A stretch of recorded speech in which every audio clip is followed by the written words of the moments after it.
allegiance to the flag of the United States of America and to the republic for which it stands, one nation under God, indivisible, with liberty and justice for all.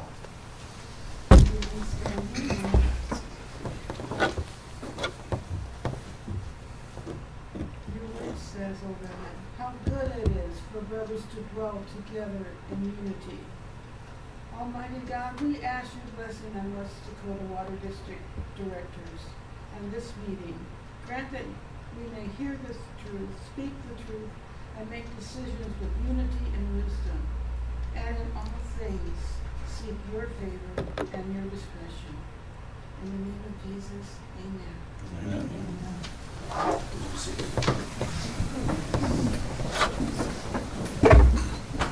Roll call, members, please. Moss. Yerke. Here. Mueller. Here. Jovic. Here. Akers. Here. Williams. Here. Steichen. Here. Bialotta. Here. Durlow. Here. We have a quorum. Thank you very much. Next item is the approval, approval of the agenda. We have a, I think we've got to get a formality taken care of first. Since this body is an elected body, a representative body, and a representative republic, each director has their own vote and stands on their vote and can answer to the director, to the district they belong to. So, researching the need for item number 8, steam flow gauge stations, emailed Saturday to our administration to find out if that could indeed be considered as an item on the agenda, and I got an affirmative on that. So I've done some research. I found out that a motion to reconsider, I see in Robert's rules, can only be made on the day the vote to be reconsidered was taken, or the next succeeding day, which we have no succeeding days except the follow-up meeting. It must be made by one who voted with the prevailing side. So I read that also to be those 5 directors that were nays would have to bring this back for reconsideration as a motion to keep it on the agenda. And I would like to hear Leon's part of some of the parliamentarian, so for anybody else before we get to approval of the agenda. So I just wanted to air that for discussion. Consideration, reconsideration, and having someone from the aye side bring it back is only during that session. Once the session is passed, then you start a new session, then you can have a renewal motion to bring the motion back. They're 2 different things. Okay. And I have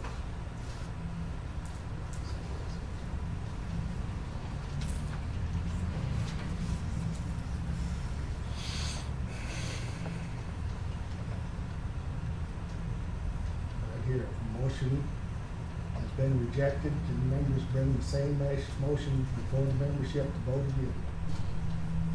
Main motion that is defeated usually cannot be brought up again at the same meeting unless someone who voted on the prevailing side moves to reconsider the vote, or unless time or circumstances change the motion.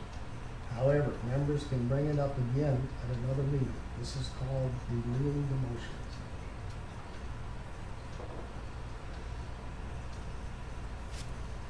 Mr. Chairman, I'd like to ask a question. Sir, what's the source here? Robert's Rules of Order, frequently asked questions From who? from Robert's Rules of Order.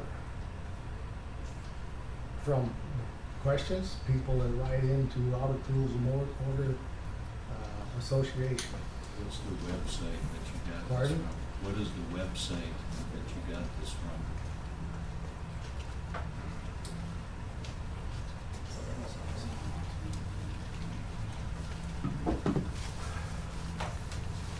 directors to speak up when they speak so all public can hear. This is westsideToastmasters.com. Resources, Robert Rules of Order, Chapter 18. On the website. Okay. Mr. Chairman, I'd like to follow up on that. Is this an official site, official reference site? westsideToastmasters.com? And it references Robert's Rules of Order, Chapter 18. So I would think that would be your official site. westsideToastmasters.com is the official site that we're I going did to not say it. adopt It for- references Robert's Rules of Orders, Chapter 18. Okay. Ken has a question. I have a comment. It's from Robert's Rules of Order Revised, Section 6, Part 38. Can we see that section? You have that? I have it, but I don't have a way of displaying it.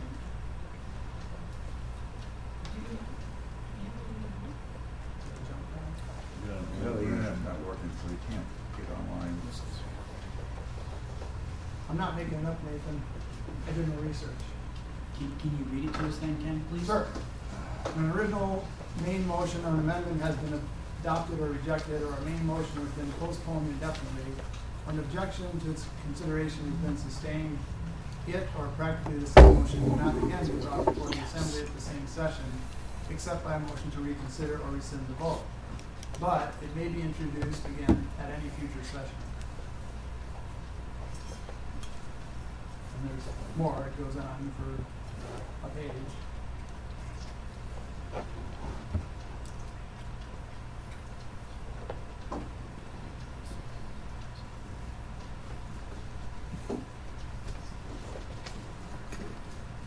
Do you have a question, James? Yeah, the paperwork we have in front of us, is that from the most current version? That was just one I pulled out of Robert's Rules, actually from 1915, is that edition, so. No, it hasn't changed much since 18. You notice that's section 36, this is section 38, which comes after. I was under the impression of reconsideration and word renewed is a different word. So that was clarified by Mr. Mueller. So either. So I guess just to clarify this, we could revisit this every session that we meet them, Mm-hmm. That's true. okay, along with any other issue that we might want to bring up. We can just keep revisiting things like Groundhog Day. That's true. Okay. There are other procedures to stop that, but one of those procedures would take.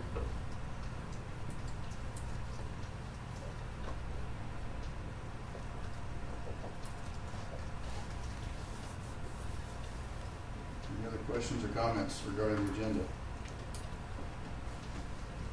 Add another, Mr. Chair? I have an item, we cannot act on it. It will be, must be published in advance. I have to bring an item up under items for the records. If we get them, we'll put it on for the next meeting.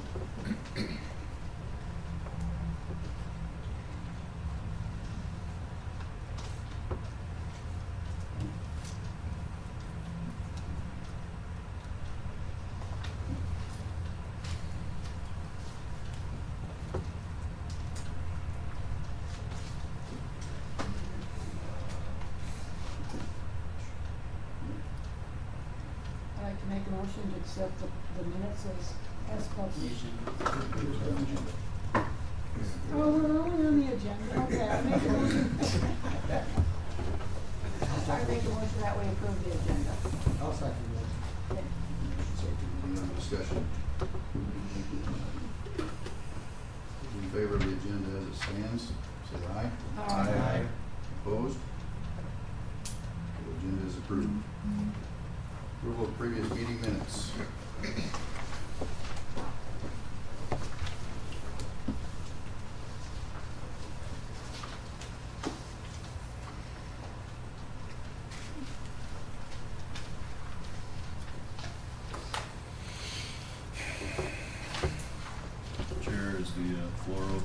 discussion here?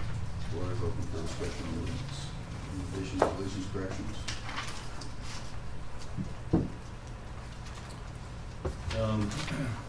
I made known in my original email that I guess I wasn't happy with the original presentation of the minutes.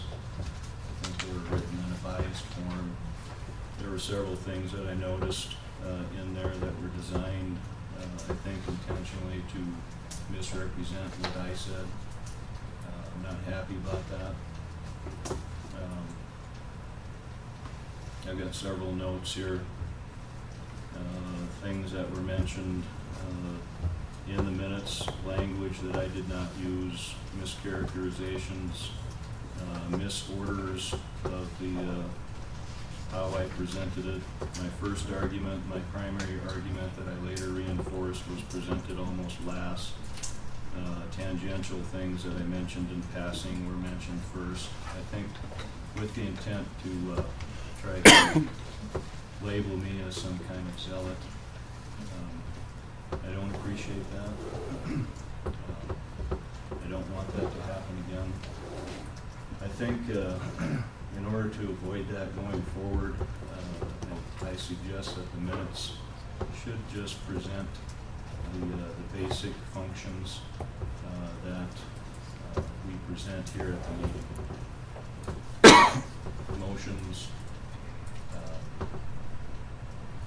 and whether or not they were sustained, topic.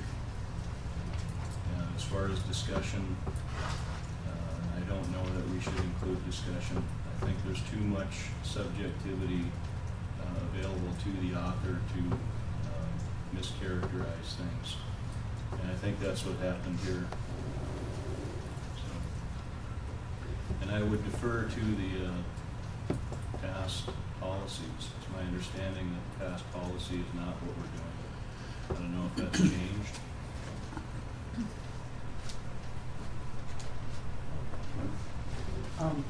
I would take objection to Mr. Jovic's comments. In fact, I was quite floored by his email, to be quite honest with you. The reason for that is because when I went to write the minutes, I wanted to give some indication of why the motion was defeated, because I felt that after a 30-year agreement, over 30-year agreement, to have the motion just, to have the agreement just annulled, it deserves some sort of explanation. And when I sat down and tried to figure out what the explanation was, I legitimately could not figure it out. So what I did, Nathan, was I sat down and I transcribed the entire conversation back and forth. I drew from that transcript. I didn't know, you said lots of things. I don't know what the key issue is. You didn't have them summarized and outlined and the point. I mean, nobody does when they speak. So what I did was I included everything because I could not figure out what resonated with the people that caused them to vote against it. I was totally flabbergasted. And my intent was totally the opposite of what you're accusing me of. My intent was to have it be unbiased. And why it came across like that, I cannot explain it to you out, and if it did, I apologize. And as far as the length and the detail of it, again, that was part of it too. I figured, well, I'm not just going to give the negative side, I have to give the other side too. And that's what I did. I don't want to dwell on this because I don't think that's what we're here for. Suffice it to say that I'm not happy. I would like to get something changed so that we don't have this going forward. If our policy states that we are to provide a cursory level of minutes, then I think that's what we should be doing. And strip the subjectivity opportunities out of the equation for the minutes. I think it's fair to have condensed, concise minutes as much as it will. So that's much well taken. Also, all of my comments were not in the minutes. I stated several times, I think there's other agencies that can do this far cheaper. None of that was contained in the minutes whatsoever. I apologize for that. Our meetings are being recorded. Audio recorded, yes. Well, we have an audio recorded, and that means that they're available to anyone, exactly what things were said. I don't think it's, I think that is enough to proceed. If you, any of us can listen to that audio recording, and anyone can come to their own conclusions as to what happened. It's there, it's to be heard, and I believe it takes precedence over the actual minutes. So you would be verified, and so it can, if you just listen to it one more time. Or any of us can listen to it one more time. It does provide a backup, so concise minutes would lead you to that if you wish to do so. Is there a way to have a link so that we could get to that audio quickly right from the final minutes? Is there, I mean, do we have that included maybe at It's the on the top? website.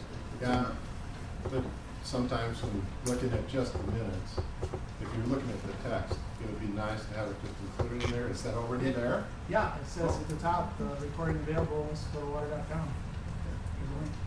All right.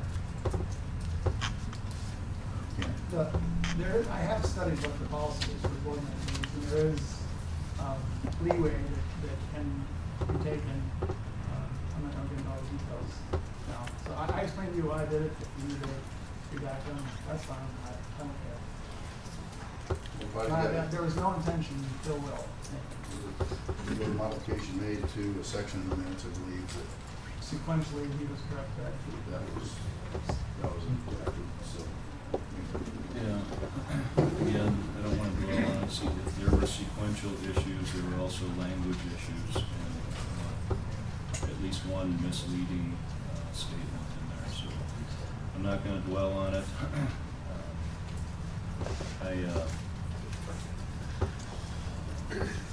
I did ask for a true transcript of the actual language, and that shows definitively that there are significant differences between the minutes and what was actually discussed.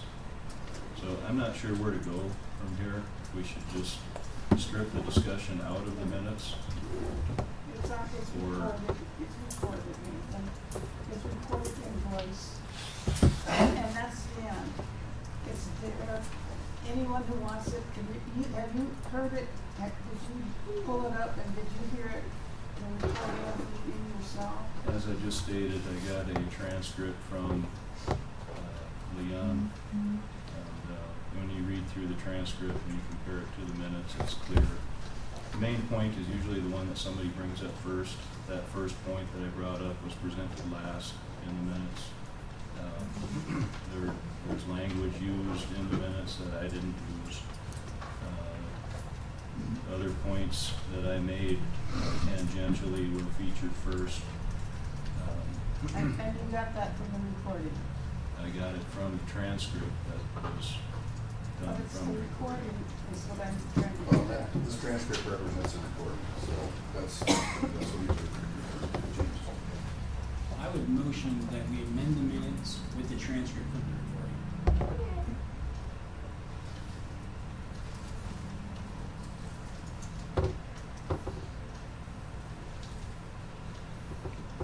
Ken? I already did that. Well, no, I'm saying that, I explained to you, that's what I did initially. I listened to it, I made a transcript, and I summarized it as best I could, with every intent to not revise. So I don't know where to go. And I did give you a call, Nathan, I want to talk about this, if we can hash something out first. Yeah, and I tried to call you back, but you don't have voicemail, so I did. I tried several times. Amendment fails for lack of second. Okay. Time to vote on the minutes. Those in favor of the minutes as presented? All this discussion, will please say aye. Aye. Those Nay. against? Nay.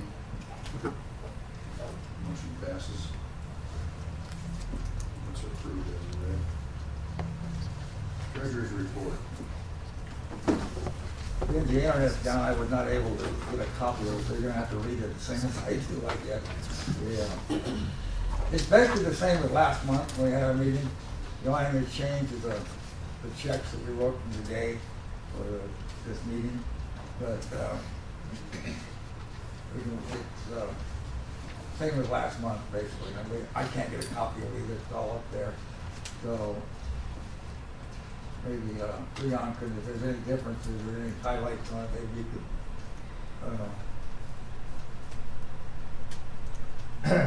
The only thing that's changed is, the checks written tonight. And the, salary. I'm not sure why that come out red up there, that, should automatically update it. It didn't for some reason, but the balance is, funds on hand is still right. Funds on hand up here are right.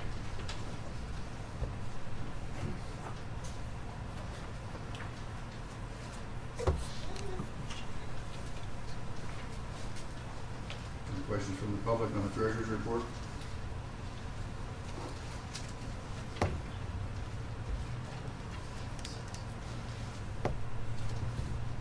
James?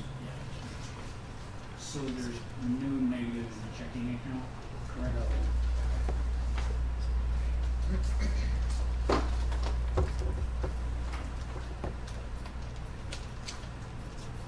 That probably happened because I was doing this 2018 pre-budget thing, and I told it not to update so that the budget figures did not change from what we published for this week.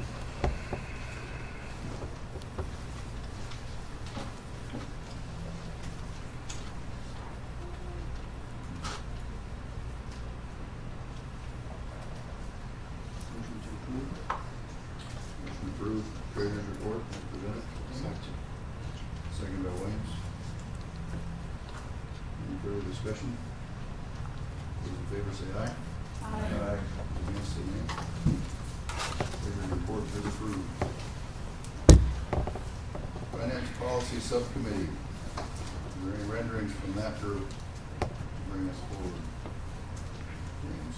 Well, Mr. Chair, we did go over a great number of things.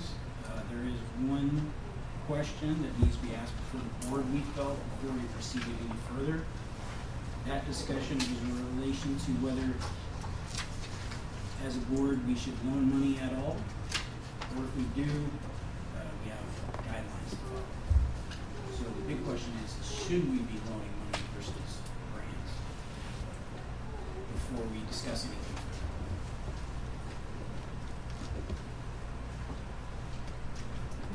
Any input from the committee? Well, I outlined a number of things.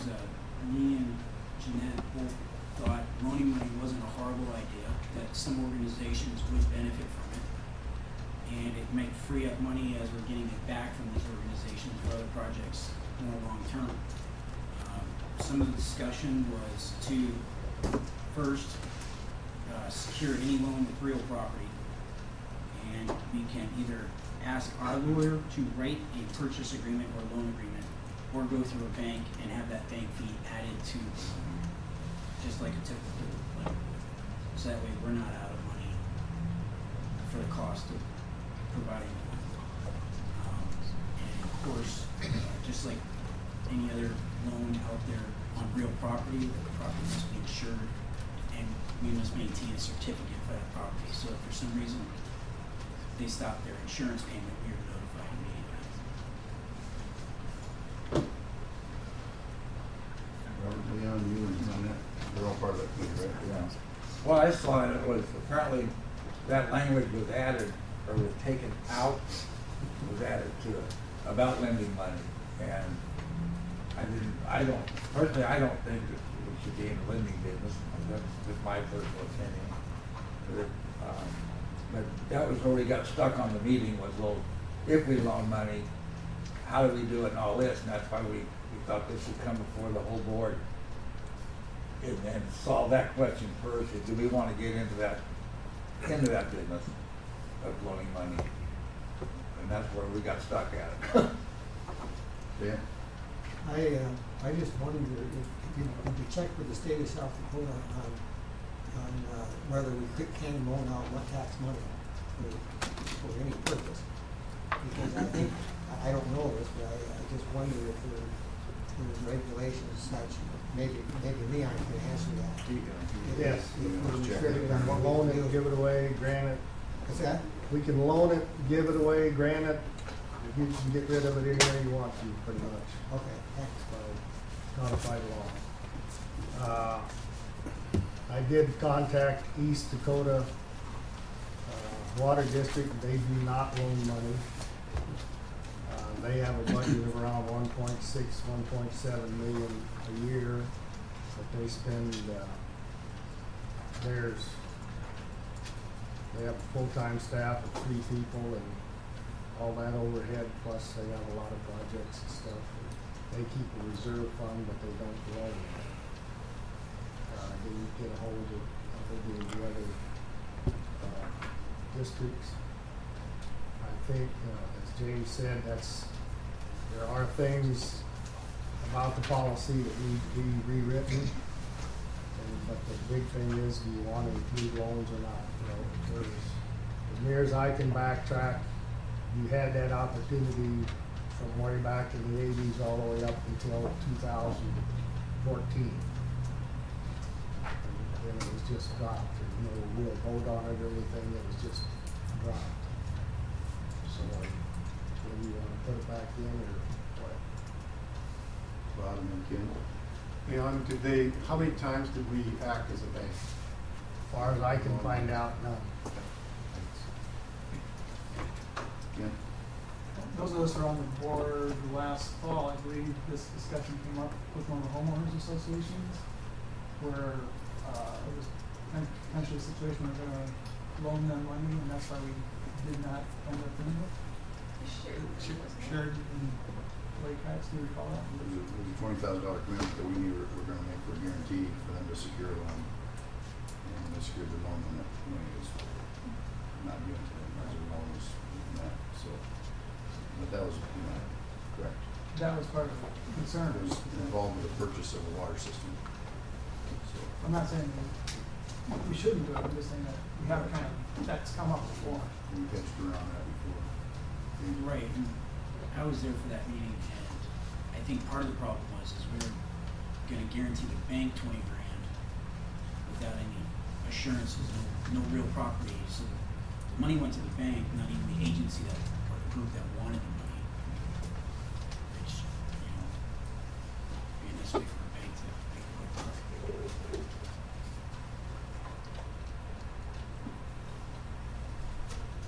Well, I guess what I'm wondering about is there a proposed policy, Ken, that might come forward with this as a change? Or, We wanted to put it to the board for a roll call vote, but we even want to delve into it. There's some benefits to it, but at the same time, there could be some quagmire. If it's done correctly, we can avoid the quagmire.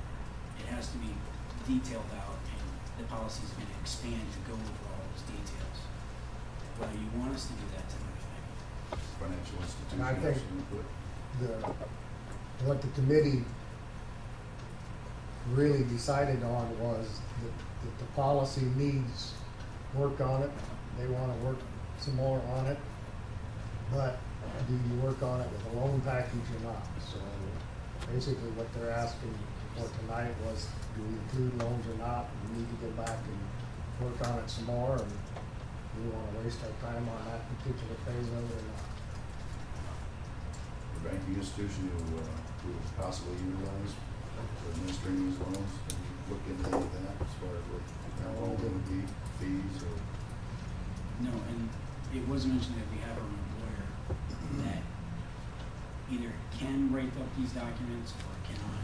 That was not investigated until we know whether we even want to delve into it. once we delve into it, then we can outline everything, but whether, we didn't wanna bring a policy to you with loans, if everybody's in agreement with loans.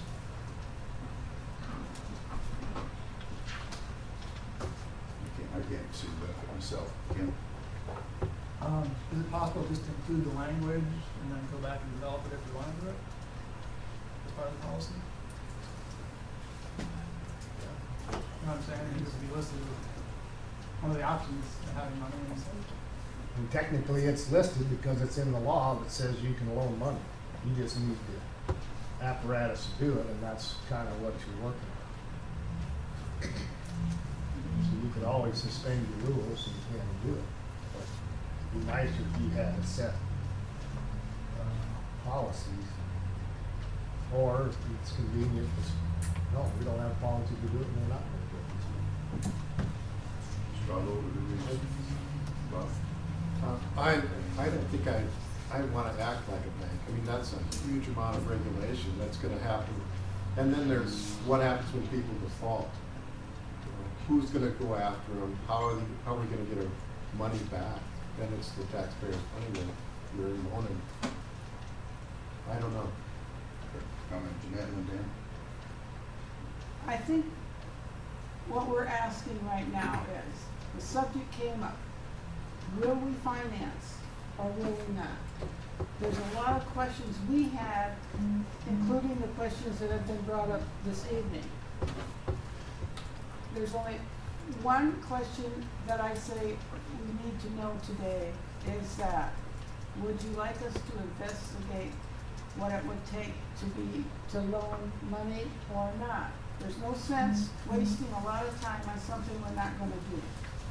And we didn't think that we needed the approval of the board, whether we're gonna go into loaning money or not. We know we can, and we know there's a lot to it, and there's a lot of questions, but before we even investigate, we would like to know if we have your support or not. And I would like to make a motion to that effect. To what effect? We'll have to vote. Motion ready yet? Okay. Dan and then the public is. The only comment I was gonna make, I agree with what Bob said. I don't think this board should be anything against loaning out money. Bruce, I think that recognize yourself, please. my name is Bruce Meister. I'm just a peon around here, but I'm here. I guess I'm a little bit more to peon because I'm a taxpayer. Now, this money that you guys are messing around with, that don't belong to you guys. That money comes from you. I'm a taxpayer. That money comes from me. In my opinion, you have no business loaning out my tax dollars to anybody. And that's my opinion. Thank you. Okay. I will say to that comment, the other side of it is we're not lending it out, we're giving it away. And that's not meant as a slant or anything else. That's the only two options we have.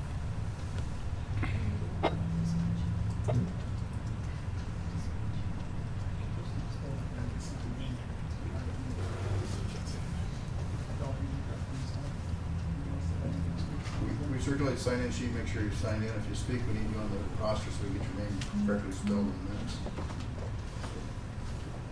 So no sign-up sheet. Fast, make sure we get it in. You mentioned the straw vote. Well, it sounds like we're getting some opinion out of it. I'm not sure if every board member has their opinion to it.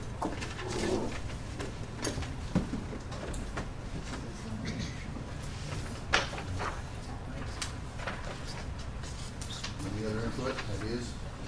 I have another thought. So if we do become a bank, do we get to make profit? There is interest working.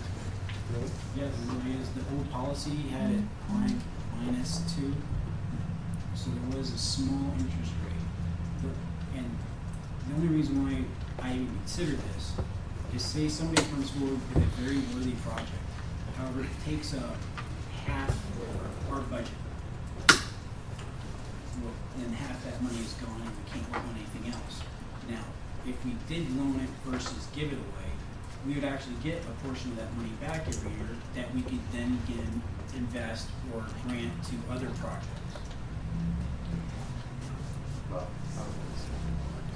So does that go along with like water rights and so forth? If we loan, I mean, if we could make a profit on banking, we can do that. Can we make a profit on water rights? We have to get the money here first. That was because of what we discussed last week. Fair question. You know the answer? Jeanette has a motion. I'd like to make a motion to proceed to investigate WDWDD loan money for water projects. I need a second. Second. Move to second discussion on that motion. Any other input? We haven't heard. I worked my way through engineering school at a bank. Banking is one of the most highly regulated industries in the country. I don't think we should be delving into that at all. I think it would, as James said, be a quagmire. I would not support it. I don't think I could support it either for some of the same reasons, is that once you get started, we'll have to expand our administrative and so forth. Emily do a great job, but I'm not sure they could be a bank administrator unless they have some experience in that. And so we'd have to hire somebody, and that costs hundreds of thousands of dollars in this part of the world, because nobody really wants to live here except us. James? The only answer I had to that problem is that we have a financial institution, bank, draw it up and handle. Any of those fees are part of the loan. Basically, if they receive a check from whoever owes us money, the money would just be deposited into our account. The only quagmire could be one of Bob's questions, that if they default, then we're forced to be a nasty person and foreclose on a well somewhere. The whole entire sewer system, or septic field. There's some benefits, but there could be some risks, but no more than if we gave the money away in the first place. I'd like to just finish with saying that I agree with Bruce. It's their money, and it's our responsibility to be good stewards. And I don't think starting a bank is one of those good things. Thank you. Any other discussion? Call the vote. Those in favor? What was the motion? Motion to proceed to investigate West Dakota loan money for water projects. Those in favor say aye. Aye. Those opposed say nay. Nay. Motion fails. Okay. Anything else from the Finance Policy Subcommittee that we need to have in the report? No, I now guess we'll have an answer next week, or next meeting we'll come to this. The next meeting, we'll have a direction to go Yeah, through that, okay. Okay. right? Okay. I just heard one aye. You want a roll call? We go roll call. Okay. Okay, item 8, USGS Streamflow Gauging Stations funding. Second vote, review motion. Posted. Mr. Stanton.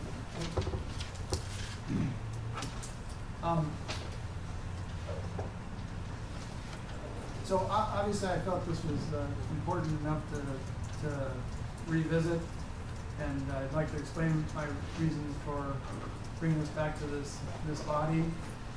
When the Water Development Districts were established in the 1980s, they were given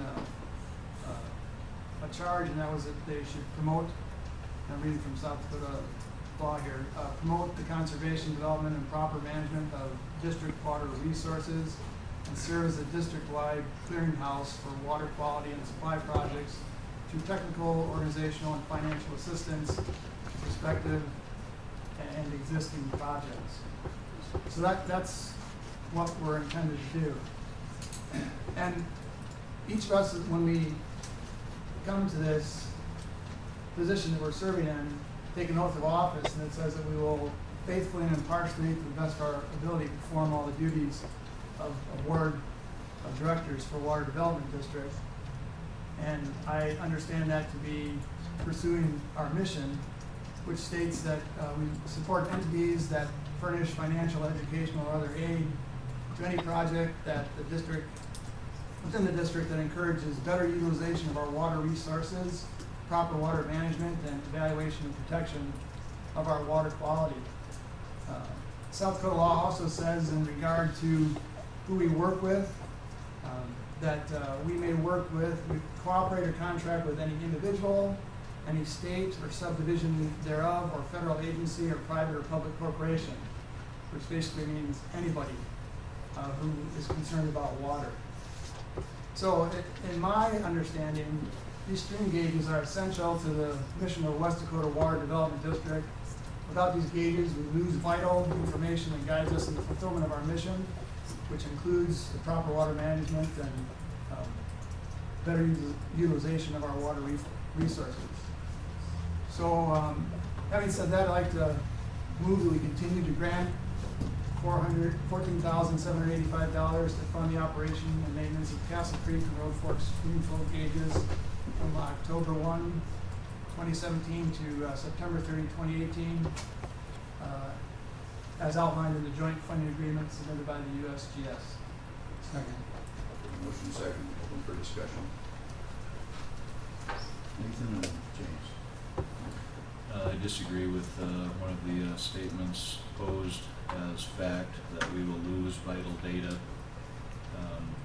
Again, in my experience, if you put this in the minutes, please put it in the order and in the words that I use. In my experience working for the federal government, they can find a way to make it happen.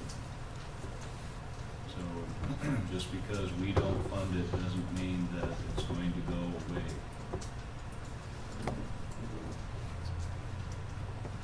James? If you give me the floor for a minute, I did a considerable amount of research on the facts on this. I did call Pure to our state Department of Natural Resources office. They also said, due to the high cost of USGS's stream gauges, they have stopped funding some of their stream gauges. In addition to that, they have started putting up their own stream gauges and private entities along the Big Sioux River. They did not have a cost analysis for what it costs to operate a year because it hasn't been a full year yet. However, he recommended I call the Wyoming State Engineer's Office, who does run their water gauges. And the Wyoming engineer I spoke to is Warren Smith, and that gentleman was very plain Jane, gave me all the answers, and he says they operate 900 sites with water gauges inside of the state of Wyoming. Of those, they have taken 700 from USGS to operate themselves at a cost savings of over $10,000 a year for each one. Those sites are operated between $25,000 to $3,000 per year, including, in some cases a little bit more, a $500 maintenance that they store in a separate account for every year to pay for a new gauge approximately every 10 years. So at the most, these gauges cost $3,000 to $3,500 a year per each. And they're asking us for more than double that for our share, not including the fact that USGS is including another $11,000. That's over $25,000 a year to monitor 2 gauges, which for most people in this area is an annual income. So also, some of the support letters we received, one was Matt Nelson from the Army Corps of Engineers. He told me, and I quote, "They don't run Deerfield Lake. It is actually owned by the Bureau of Reclamation, who has a partnership with Rapid City, who operates it and controls the outflow. They do this because I call it Rapid City Finance. Rapid City Finance has a lot of those water rights, which they sell in bulk water to ranchers, farmers, and irrigators. Last year, Rapid City Finance told me the profit, not the cost, not the revenue, the profit from selling those water rights exceeded $2 million, and that was in a wet year. On a dry year such as this, she said she expects it to go much higher. So keep that in mind, that if our own state DNR is pulling out of these because they can do it cheaper, Wyoming has already pulled more than 2/3 of theirs to operate them cheaper. I'm not saying these aren't great meters. These aren't flood condition meters. None of these will impact anyone's safety, anyone's water enjoyment activities. That I think the time is slowly turning finally after a 30-year agreement, after costs have overrun, that even our own state has decided to start doing this themselves, and that's the way we're leaning towards. Thank you. Bob and Dan? I have to agree with my colleagues here. The thing and reason that I did not vote for this effort, there were two main reasons. First reason was we were told that we didn't own those stations.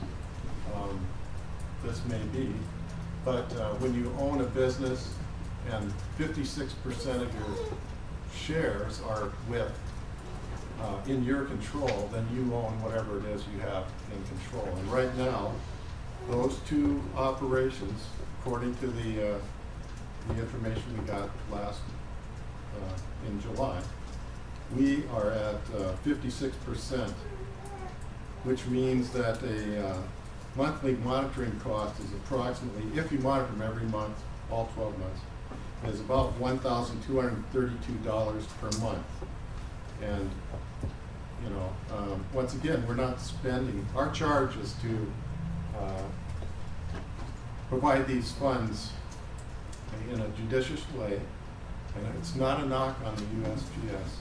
And the information and the quality and analysis that you guys provide, not at all. That data should be delivered to you, even if we end up selling it or moving it or somebody else does it.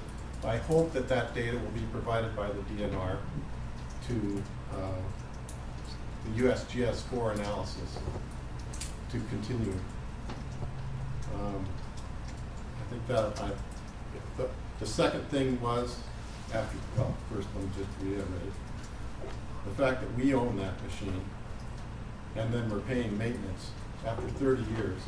If the funding has, I haven't been here that whole 30 years. I don't know what the funding was last year. I only know is what's happening this year, and if I use that same, there would be significant funds that we've paid. If that percentage remained the same, we'd still own the whole shooting works, except for the analysis and the data transfer, and then the maintenance part. So. Well, I want to speak to what James was speaking, because some of the information that he presented is not factual. A little louder voice, please, for those in the back. The information that James said about the city of Rapid City, for you folks out there, I used to be the city water manager of Rapid City for a number of years, for about 14 years. Started in 1989 when we were in a deep drought. The Dakota reservoir was about 60 feet down, and the city of Rapid City got 95% of its water from surface water, and a lot of people were concerned about what was going to happen in the future. So they actually diversified the water supply by drilling wells in the Madison Formation. The city of Rapid City, it is true that Deerfield Reservoir and Dakota Reservoir are owned by the Bureau of Reclamation. The city has a contract with them to provide operation and maintenance services, but they do pay a fee for the water. It is not a water right. It's the water rights are to the natural flows coming out of the streams that the city uses in Rapid City, and it's administered by the state of South Dakota DNR, their water rights division, and the city made application and has priority to a good percentage of the water. The city did purchase water rights from downstream irrigators, and I was involved with that to augment future water for the use of the city. And the city does own those water rights, the senior water rights, and we have lot of senior priority if we get into a drought situation. The irrigators down in Rapid Valley also have a lot of water rights, but they don't sell the water rights. Like the water that the city uses out of Dakota and Deerfield reservoirs, and mainly they draw from Dakota, is water that is not used, and people aren't calling for their water rights, so it's stored when it's not used, and that water that's in Dakota Reservoir is storage water. It's not a water right. And the city paid the Bureau of Reclamation back for the capital improvement cost to actually construct the dam. It's owned by the Bureau of Reclamation, but they usually pay for it. And just like we're dealing with the stream gauges and things like that, we're actually cooperating with the government agencies. In that case, it's the Bureau of Reclamation. In the case of the stream gauges, it's the U.S. Geological Survey. And but probably the most important thing is the data that's derived from those stream gauges is managing the water as it moves through the Rapid Creek drainage basin. It's a very complex system. Those two particular gauges that the West Dakota Water Development District historically has funded really monitors the water that's stored in what they call the limestone plateau in its groundwater. I know you probably all haven't been up to see those sites, but that water comes bubbling up out of the ground, and it's actually water that's coming out of the bottom of the Madison aquifer limestone, and it's metered out. And why it's important to know how much water comes out there if we get into a drought condition, or if there's high use of water, the city water managers and the irrigators downstream, which take a big percentage of the water too, can manage their water systems. And that's why I am so much in support of this funding to continue with the USGS. The Blackfield hydrology study was done by the USGS. This board back then participated in the cost of that study, and a lot of the data that was derived from this real-time data is used now by the city of Rapid City, the downstream irrigators, the small water districts that pull water from Rapid Creek or other drainages to manage their water systems. And to me, this is a small amount of money. In the big picture, it's a small amount of money, and that's why I strongly support this motion to continue funding this, at least for this next year. In the meantime, if the board wants to look at other alternatives, we'll give us some time to do that. But right now, I think it's critical that we continue this program at least for the next year. Any questions? Robert? I'd like to comment on that. I think this whole thing caught us off guard. Nobody was expecting this. And I'm all for it. If we can save money, if there's a cheap way to do it, I agree. I'm open to anything like that. But just to drop it like this without, no notice or having any time to investigate into whether there's another source, that's my issue. Is just to stop it and not have a plan to carry on this information and keep it going. I agree with you. Just to stop it is wrong. I think if we need a year or if we want to find a cheaper way, go for it. But just to stop it, I don't think it's a smart idea. Is there a public comment period on this, or Yeah. We will. Okay. We will look at that here in a little bit. Nathan? I have a follow-up, I guess, to that. Robert, how do you know there isn't a plan? Well, it hasn't been brought here, okay? It hasn't been brought before us. Do you honestly think that the USGS, if we don't fund this, they're just going to walk away and let the That's things... not our job. Our job is to maintain the deal. I don't care how we do it. That's not up to us. We're not USGS employees. It's not our job. And we hired them to do a job for us 40 years ago or 20 years ago. That's all I'm saying. So if you want to drop it and find it cheap, I'm all for it. But just to do it like this all of a sudden, without any other, without having a backup plan or something, that's what I'm against. James and Bob, that follow-up? Yeah. He did confirm a lot of what I said. Deerfield and Dakota runs into Rapid Creek. And Rapid Creek is where the city sells bulk water from to those irrigators. They're not giving away. Rapid City makes money selling that bulk water. And to say they don't, I suggest you call Pauline in the finance office who told me how much they make in bulk water sales. I don't think anybody in the city gets free water, and to expect farmers and ranchers that supposedly got it from the city too for free is just folly. I don't know who could ever say the city gave away free water. And to say, let's just do a project because it costs $10,000 more because we don't have a plan tomorrow. I don't know anybody that buys a car for $10,000 more today than they can tomorrow. And we should act responsibly with our money. If we can save $10,000 and convince DNR to start doing this out of the state, we're looking at millions of dollars being saved, because that's what Wyoming's saving. 700 gauges times 10,000 a year. Please do the math. It's a lot of money. You have something else, Bob? I just want to thank the people that are here, and I've recognized a few of them.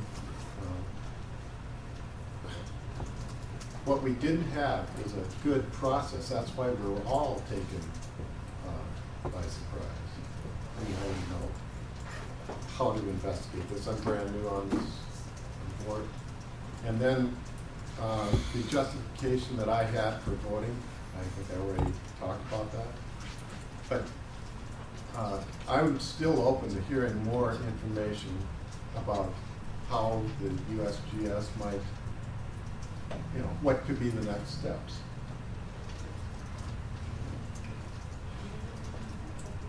I'd like to open up for public comment at this point, unless the directors have any other comments. I do have one comment. I've been I'm a short member on the board here this year. I can tell you this particular topic, I've had more phone calls and emails, personal. Of course, I know a lot of people that have been around here a while, and I'm over 60 now, but whatever. The public, the people that we represent, are very much interested and concerned about the action that this board took on not funding those stream gauges. And there's over 25,000 water users just in the city of Rapid City that depend on this information. And a lot of them, if you live in Rapid City and look at the water system, you're one of them. And Ellsworth Air Force Base. The city provides all the water from Ellsworth Air Force Base. And I can tell you, when they were going through those base disclosures back when I worked for the city, one of the key points of keeping that base going at that particular time was the water supply that the city of Rapid City was providing Ellsworth Air Force Base. The other big user, as I mentioned, is the downstream irrigators, District 4s, Nathan's district. Did you talk to those folks? I talked to those folks. They're very concerned about what we're doing here, and not funding, turning down this application every year. And I just wanted the public to know that, because I have had a lot of phone calls and a lot of emails here since the last meeting. And there wasn't one of them saying, don't fund it. And those are the people that we represent on this board. Nathan, then Bob. I received correspondence as well, and some of the correspondence that I received is concerned about our stewardship of funds and saving money and property taxes. So that's part of the equation here. And that's a big part of what I'm considering. Yeah, is there, the original agreement, do we have a copy of the original agreement from whenever we started these two? There had to have been something, but I'm not sure that there is one. My understanding, knowing that it was about a 50-50 split all the way through, and it's our share of years has increased or theirs has decreased because of maybe limits of federal funding or whatever the case may be. So our ownership has increased slightly. I think it was a 50-50 off. We're going to start, maybe some of them, Dave or somebody could. It was 50. Acknowledge that. Okay. And I'd like to hear what they have to say. The types of things that are going to happen, it will impact a lot of different people, not just those that use water, but those that make money from the managing of lines.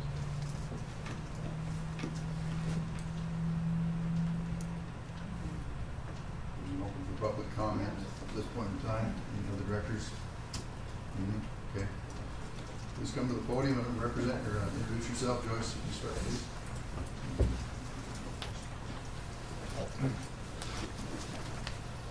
So I'm Joyce Williamson. I'm the director of the Dakota Water Science Center, which includes both North and South Dakota. And I have a letter, I'll give it to Emily and Leon, but just because I know there are a lot of others who also want to speak, I will keep this short. So the USGS is a science agency for all of the Department of Interior. Our responsibility is providing earth science information for the nation. Out of that responsibility grew the need for unbiased, consistent data from which decisions for the nation can be made. So although every state in the nation may collect a certain amount of stream flow data, Wyoming is an example, groundwater or water quality, how the data is collected varies widely. Some data is only available for short periods of time, for studies, for example. And other data, I mean, some of that data is very excellent. I'm not going to get into that at all, but the reality is that the data is collected at different methodologies. And so part of what USGS's role is this consistent data across the nation. So if we become where we need to have discussions with an adjoining state or compare data from one gauge in the state to the other side of the state, the consistency of the data allows us to do that. Now, data that the state is collecting is not collected in the same manner and with the same criteria as the USGS data. And so then if you use them in a comparison, you increase error because you added one more variable to the factor. It's not the same quality.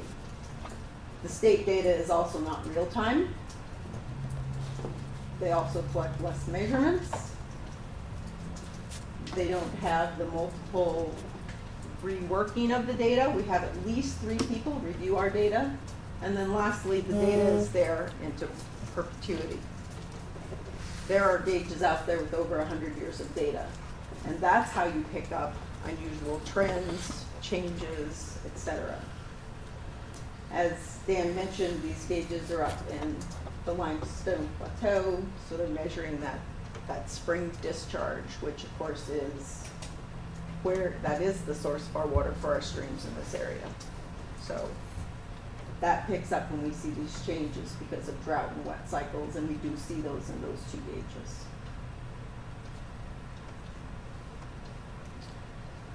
And with that, I'll let some others talk unless someone has some questions. James, Bob? I think the engineer in Wyoming would be very upset if he was here. Not only did he tell me they take readings more often, maintain the system more often, he said they got sick of USGS doing it every 5 to 6 weeks, and they do it in less than 4. On top of that, they use the same satellite and get more frequent measurements and purchase the program that compiles it for them, so there's no man-made error. So they're not only doing it more efficient and costly, they're doing it better. But I would say that when you do just a computer, I mean, think about this, if a computer processes data, then they're not thinking about what really happened out there, whether there was moss, whether there was ice, and how that affects things. And I assume the engineer in Wyoming didn't tell you that they also pay USGS to check their records and publish them. He did say that part of that cost was the publishing of all his data, which USGS accepts because it exceeds USGS's Right, but we have to policy. review it. We Right. have to review it. But that data already met or exceeded your guidelines. And that's the And they're guidance. doing it for a third or a quarter. But it's not real time. It was The every majority 15 of- minutes updated by satellite. Well, the Weather Service doesn't have access to it. So they're not making it available outside of their agency for public. Bob, you had something? Oh, I was just wondering, do you have the data on when those were put together, or actually put in? When the gauges were put in, so Castle Creek above was 1948. That was not funded by West Dakota, obviously. Sure. I do not know who originally funded that gauge. I would have to pull records from archive from back in 1948. We do have those, but it takes a while to get them back. And then Rhodes Fork, I believe, was like 1988 or 89. Is what sticks in my head. I think I said. And West Dakota has funded. It hasn't been consistently those two over time. There have been others, including Farmingdale, a gauge on Spring Creek. It's varied, and I guess I also wanted to let the board know that USGS does appreciate all of the work that we've done together. It's advanced the science for the county and this entire area, and so we very much appreciate that.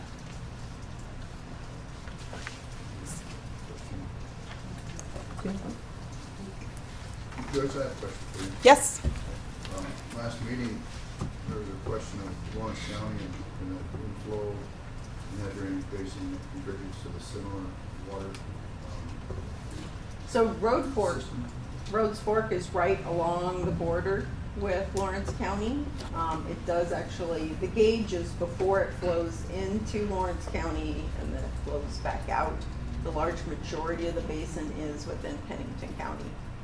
It's a pretty small basin, but yes, there is some of it that flows up into Lawrence County and then back down. At this point, these are partial readings of the total drainage as well. Yes, so these two gauges are measuring that spring flow. They're not really measuring or documenting what flows into Pactola. There's actually a gauge funded by the state of South Dakota that's right above Pactola.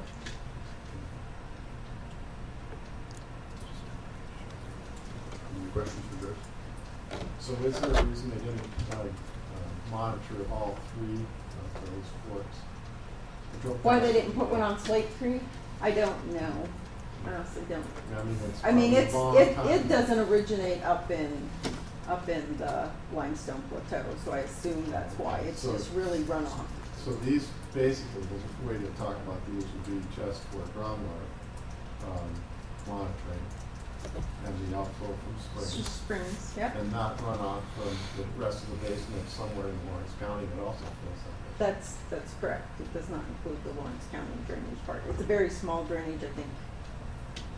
The Castle Creek, or the Rhodes Fork one was 7 or 8 square miles. It's pretty small. So it will get some, but that's all of Pennington County. Yeah, but you can kind of extrapolate that data from taking the two and whatever is right there. You said there's another gauge just above the Yes, Pactola. above Pactola. You could extrapolate then flow coming down that.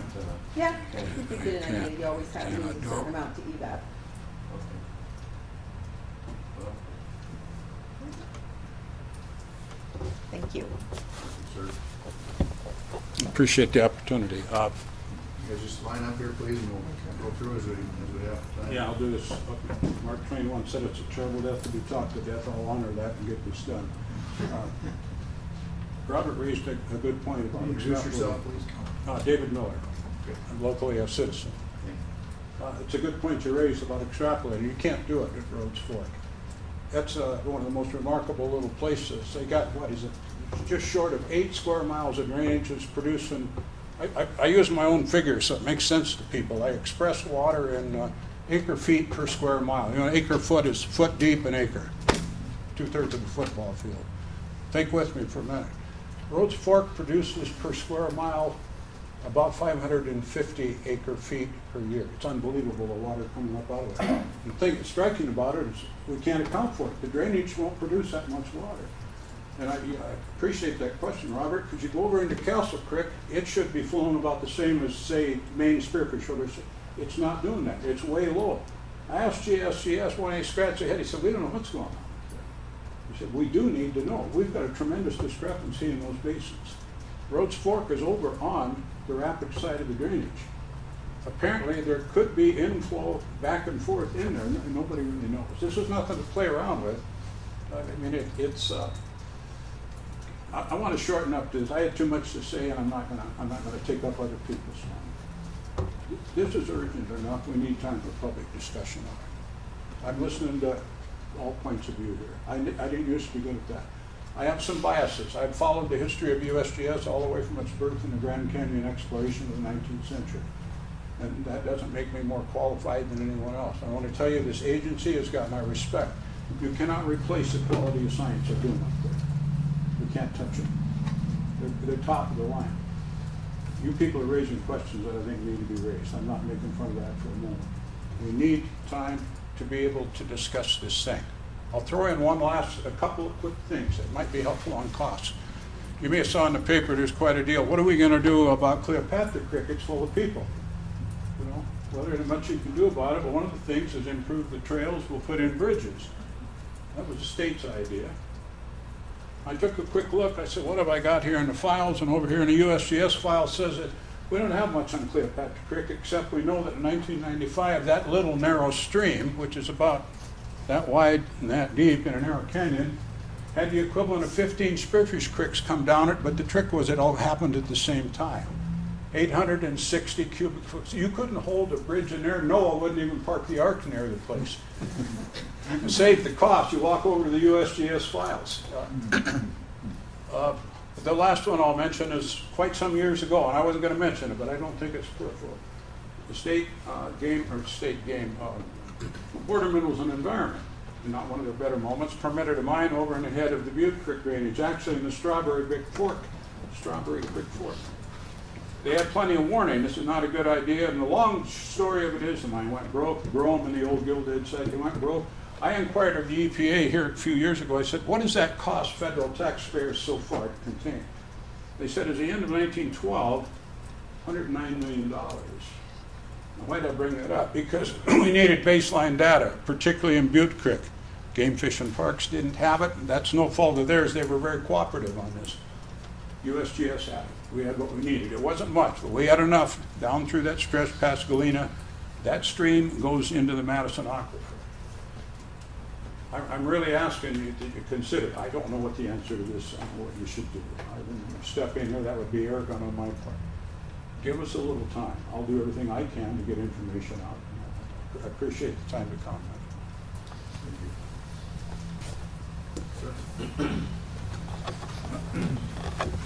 Hi there. My name is David Hanna.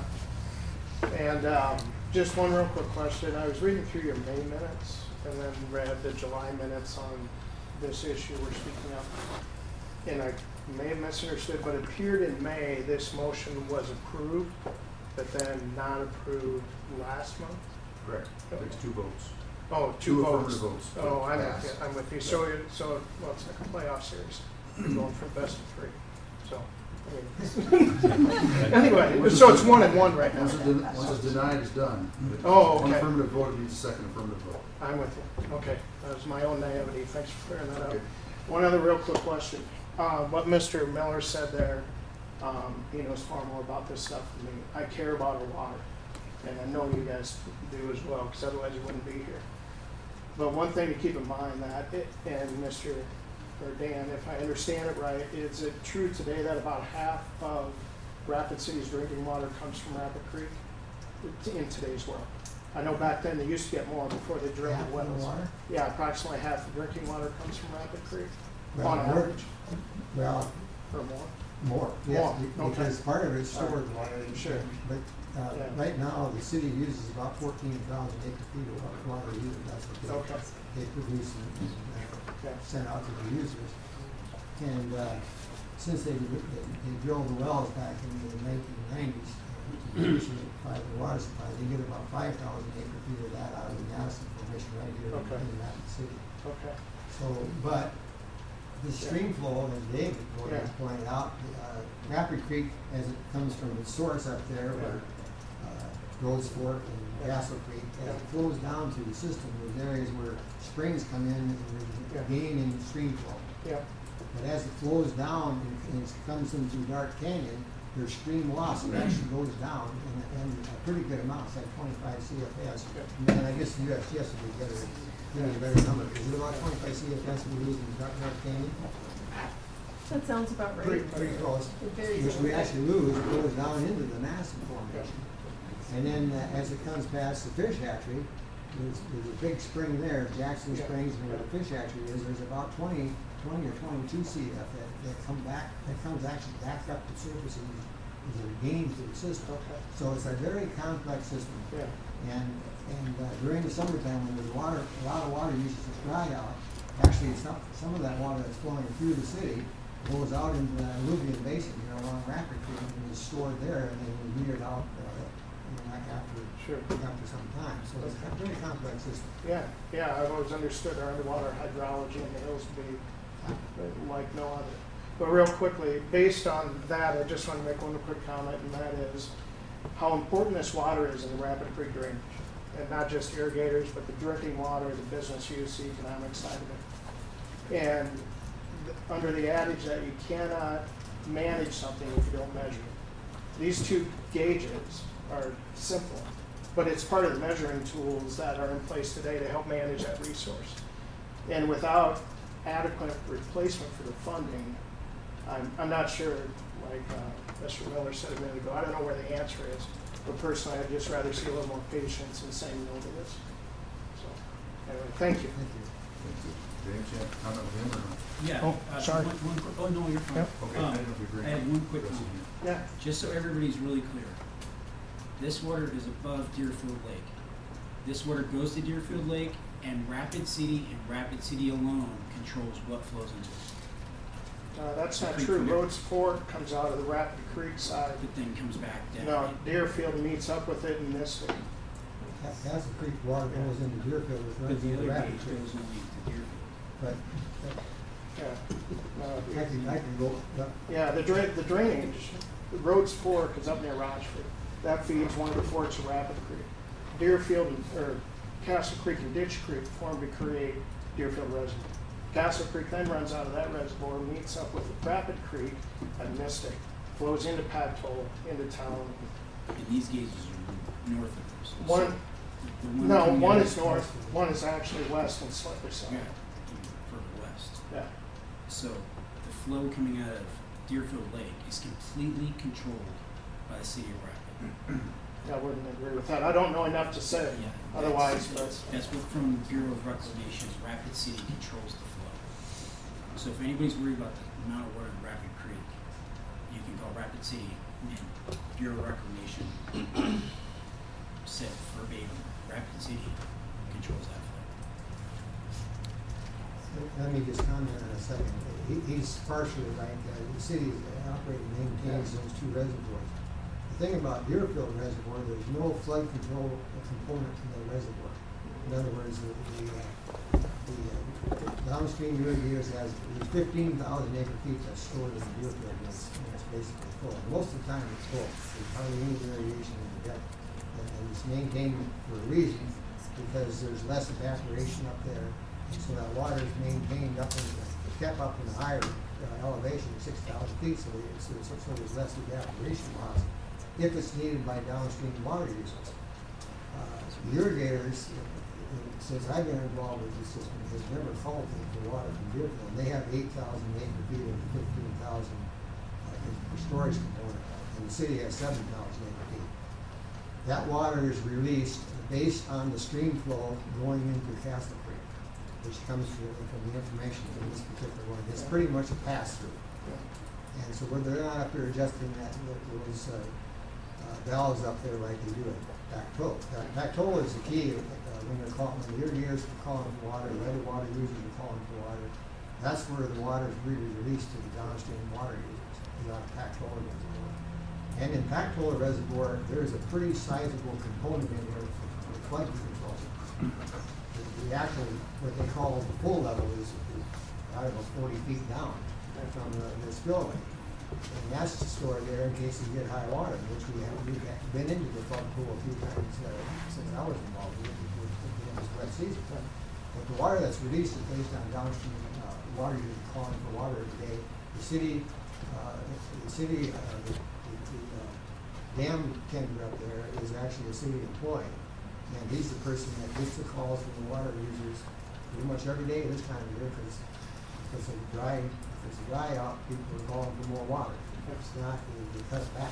So the city's managing that more so than Deerfield. Deerfield's pretty much a pass-through. Okay. Well, thank you, everybody. Thank you. Mary?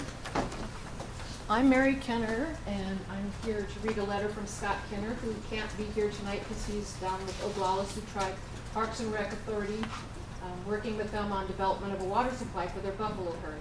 But he wants me to share some comments. He's a citizen, he's a water resource engineer, and he's also a university professor. Long-term stream flow data is necessary to provide water resources management for the health, safety, and welfare of the community, in this case, Pennington County. He would like to mention 3 of the many examples of the importance of long-term stream gauge data. In 1972, a severe flood occurred along the Front Range of the Black Hills. 237 people lost their lives. Many of us will remember that. Long-term stream flow data is required to provide accurate information for floodplain management. From 1988 to 1990, this area suffered a severe drought period. Water levels in Dakota were on the order of 64 feet below normal, which Dan pointed out. Operating levels, the lowest the reservoir had been since it was constructed. So long-term stream flow data is required to provide information for management of water resources through extended drought periods. Natural resources hold significant economic value. On Monday, the Journal published an article stating that outdoor activities in South Dakota generate over $4.7 billion in consumer spending and 48,000 direct jobs. In 1998, a Creel survey on Rapid Creek indicated that just fishing activities on Rapid Creek generated approximately $300,000 per year income to the city and county. Again, that was in 1998. So long-term stream flow data is required to conduct analysis to maintain the value of our natural resources. In closing, the quality of life, our quality of life, is second to none on this planet. Our quality of life is not free. We must invest to sustain it. He recommends that the West Dakota Water Development District votes to support continued funding for the 2 cooperative stream gauges. Thank you. And you can contact him at scott.kenner@sdsmnt.edu.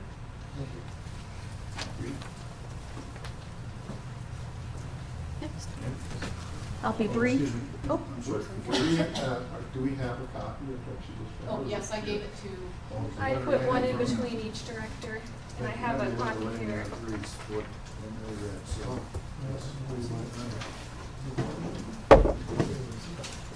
Go ahead, man. Oh, okay. I'm Cheryl Rowe, and I live in Dark Canyon. And we actually have a meter on one of our properties in there, and we had a ice break, and the authorities were there like that. And I think it's because they saw a surge, and they showed up. So when you said about it's not going to make a difference in your safety or blah, blah, blah, I have to say I disagree with that. And I think it's very important to keep all the gauges going. And I think water is extremely important. Can't live without it. And we have to protect it and know what's going on with it as much as we possibly can. Thanks. I have a question. Is it Cheryl Rowe? Yes. I'm just trying to get your name for the minutes. I'm sorry. I have a question for USGS. Oh. Is Dark Canyon a flood gauge? No, that is one of our full-time gauges that we monitor. Is that the multi-sensor gauges? It's a multi-sensor. So not like the ones we have? But it's like the ones, like, they are a continuous gauge, just like the ones up at Village Fork and Cass Creek. The ones up there, they're just the nitrogen levels, right? Yeah. Okay. So they don't do flood data or anything else? Well, they do flood data. I mean, they'll still do flood data. But they don't have an alarm system that triggers somebody to question to that alarm. Was it possible the data quit and the gauge was down, so the data was not being transmitted, and that was the reason for knowing it was inoperable? I mean, that's a possibility. Is that a possibility? That is a possibility, but, you know, when they go down, we send people out as soon as we possibly can to get them back up. So is the gauge that went down. It may have been, but at that, if there was a surge in ice jam where the water level came up, we would have noticed that and it sent somebody out to investigate. We just know it happened very fast. They were there extremely fast, and they said they saw the surge. So our guess is that they saw it on the gauge that sits on our property up from where we live. So I don't mean to hijack anything here. Dustin Willett, I'm the Rapid City Pennington County Emergency Manager. I'm the one that showed up that night. You're right. Yeah. So, you are familiar. And to speak to that, Director Bialotta, you're right. It's not one of the MET-worn gauges, but all of the gauges, all of the stream gauges that that the USGS operates. I have alerts set on my cell phone for all of the gauges, not just the MET-worn gauges that my office and the county and our partner cities help fund, but all of the gauges. I actually have the water alert set on mine, so when I see some crazy anomalous spike and when an ice flow or an ice jam happens and let loose, that's a very, very telltale. It's either something mechanical or something really weird happened out there. So just wanted to clarify that yes, we do watch that. It does automatically alert my phone, and yeah, we were really glad to see you guys. Was that gauge one of the MET ones then? Nope, I don't think so.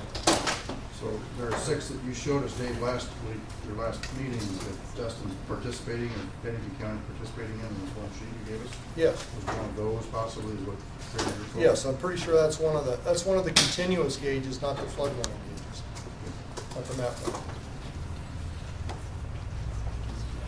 Could I ask what her name was? Cheryl Crow. No, Or, no, excuse no, me. no. Yeah, I can't sing. I can clear the room if you like. Where'd that go? It's Rowe, R-O-W-E. R-O-W-E. Very well. Thank you. I'm Jeff Olson. Here for a couple of reasons. One is I like good clean water to drink, and I think it's very important. Also, I'm an avid fly fisherman. I'm here kind of representing the Black Hills Fly Fishers Club, but I'm a member of all the conservation hunting groups. I've chaired some of them. I've been on the Game and Fish Commission for 8 years and tournamented it out. So these things are very important to me. But that being said, I'm not very knowledgeable about your board or anything. So what I've learned is what I've learned today, which is fairly limited. But read the statutes, the reasons you guys were set up, the reason our tax dollars were here, and this project is the exact reason. This is the perfect example why our tax dollars are coming to this board and you're deciding how to spend them. To deny this project is really denying why you were set up. So it doesn't make much sense to me, why you wouldn't continue with a project like this that's so important to people of Rapid City on our water use, because it's about water and that's what you're here for. So that's all I have. It's real simple. James, Nathan, any? This project still is funded through October. Just so everybody knows, this wasn't cut off dry. They're funded all the way through October of this year. September. September. So October 1st it's cut off. So we still have time to talk to these other agencies and nonprofits. And if you think other agencies can do it better and cheaper, then what are you here for also? I don't understand that. I mean, if other people can do it, then what's the existence of this committee then for? To find the best cost for you. Yeah. And another thing I don't know, and this is, I'm sorry about this, and this is a much too complex question, but I don't know what other projects you fund. I don't really know. I mean, this just seems like the perfect example we should be funding, but I don't know where else our tax dollars go through this. Okay, all right, okay. That's a great project, very good. Okay. We are funding DNA recognition and pathogenicity recognition of sampling that's going on in Rapid Creek right now. Like the E. coli discussion over the past several years. A lot of Spring Creek getting invested from Pennington County, etc. Well, we're actually putting science into that E. coli. Is it bad? And what is it? What species is coming? Yeah, and I'm sorry, I'm just ignorant on those. I have to update myself on that. USGS got $40,000 to parallel that sampling with regard to the dredging. You can't lake connectors. Excellent. That's a 2-year process. Thank you much. And if you would want to go back in and look at our website, back to old minutes, et cetera, some of those projects. We'll do that. Thank you. How much will you save from not doing these gauges? 14,000? 14,785 is the number. Ma'am? Yes, my name is Melissa Smith, and I am here as a representative from the National Weather Service. The National Weather Service has a mission of providing weather, water, and climate forecasts and warnings for the protection of life and property and the enhancement of the national economy. Our office here in Rapid City not only covers Pennington County, but we cover most of western South Dakota and also 3 counties in northeastern Wyoming. We use data from the State Engineer's Office of Wyoming. There's one site that we actually use from them. But the vast majority are USGS stream gauging stations. We use probably 95% of the US stream gauging stations that are available. We can only use real-time stream flow data, which means it has to be available in real time. There are several stream gauging stations that do not report in real time. The data is taken, it is maybe compiled in different kind of increments, but it's not available instantaneously or available every hour. The only way that we can have our mission be satisfied is to have that data in real time. Having it a year later for us is not viable as an agency. We use data from these 2 sites in particular for inflow forecasts into the reservoirs. We also use them for the flood warning program.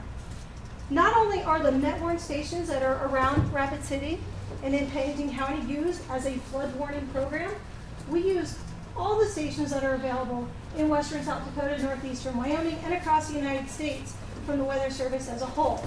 These are fed into our river forecast models. These are the models that we run in order to determine if there's going to be flooding or not. It's part of a larger system, part of a larger modeling project in order to balance the water out. Not only when there are high flows, but also when there's low flows. We provide inflow forecasts to the Bureau of Reclamation, since both Deerfield and Pactola are owned by the Bureau of Reclamation. We provide them with inflow forecasts of how much water is coming into those areas, and having the data from these sites are essential in order to balance out that information. Also, in addition, the Castle Creek gauge also has a precipitation sensor on it. It allows us to get real-time information on how much rain is falling in that upper area. Data from these locations are used, and the real-time data are pretty much essential to any of the computations that we try to make within our river models and our river forecasts that you may hear as either flash flood warnings or flood warnings, and you hear those instantaneously over the radio or TV or any other way, cell phone alerts or whatever. But having this data is very important, and having the history of the data is also important for any kind of water management decisions. So that's all I would like to tell you about today. Is that the stream gauge in Wyoming, is that a real-time gauge station? It is a real-time stream gauging station. It's the Bellfish River near Alba. It was a USGS stream gauging station, I believe, until the early 90s or so. I'm not particularly sure. And then they have taken it over. I also know that the state of Wyoming also utilizes non-real-time gauges.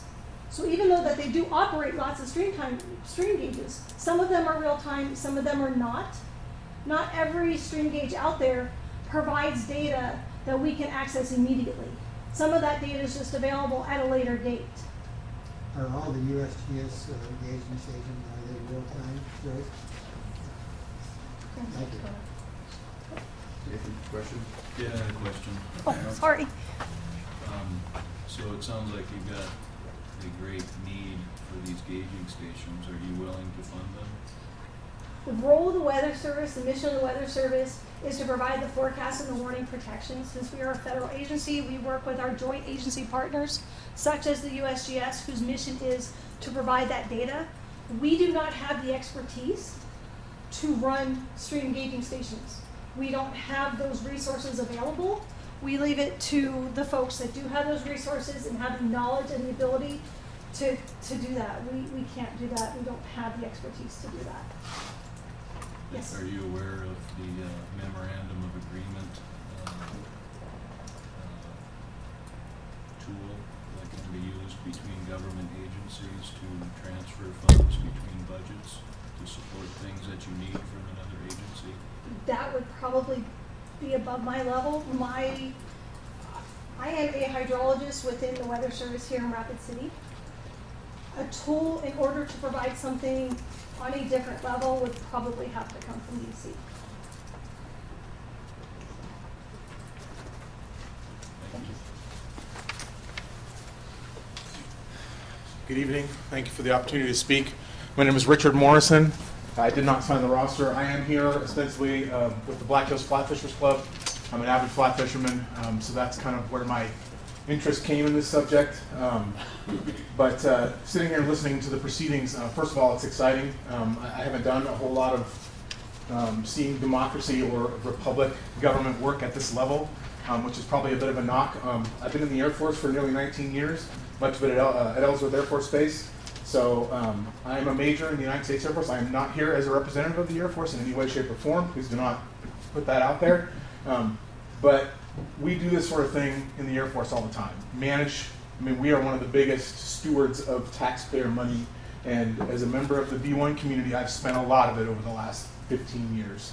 But in my capacity as an officer, if somebody came to me with a proposal like this, where we're going to stop funding of, granted there's been some compelling dialogue, some of it scientific, some of it emotional, but at the end of the day, we don't know exactly, are the replacements sufficient for the National Weather Service? Is there a way for these people to share money amongst their entities to get these funded? Can the National Weather Service transfer money to the USGS? Are these real-time data? Is the Wyoming information that you got from that gentleman real? Is referencing real-time data? And again, the amount of water they're managing in Wyoming is way, way more than what we're managing here. And so just those sorts of issues, nobody has a really good answer to. So we've sort of picked this as an issue to say, hey, look, we're being good stewards by not funding the federal government, but nobody has a good answer on where we go next. We're only talking about another year. We're not talking about an exorbitant amount of money. Yes, we want to make sure the money is being spent smartly, but at the end of the day, we need to have the next step, hey, I've got these DNR managed flow stations that are ready to go next year after we continue to fund the USGS, keep the data coming, we don't leave anybody with their pants down, but we've got the next step in place already. We know that that it provides the good data. We know we can save 10 grand a year. And so, again, were I reviewing this proposal, here's where we are, this is what we spend, this is what we're going to spend next year, this is how the data quality exceeds what the USGS is providing us. So everybody's going to be happy, implement, done. We're not there. All we're doing is cutting the funding off. And yes, it's funded until September 30th of this year. Again, I've been in government for a long time, military, but that is not nearly enough time to have the next measure in place. So another year of this probably would be a good idea. This is, again, just my opinion. Fund it for another year and have at this proposal period next year all of this stuff figured out, and then we cut off funding to the USGS, put the new stuff in place, and everybody's happy. Make sense? That's just my thought on seeing it all tonight. So, questions, sir? I appreciate your comments, and I also appreciate your service. Thank you. I appreciate that. Again, I'm not trying to emphasize that. That was my background. That's all. Thank you. The issue that I have, your plan sounds good, but the issue that I have with it is that things like this tend to drag out. We fund it for another year. When we get to next year, we're having the same conversation. We're no further down the road. We just kick the can down the road. The can's still there. Right. The responsibility falls on this board to make sure the can is not kicked.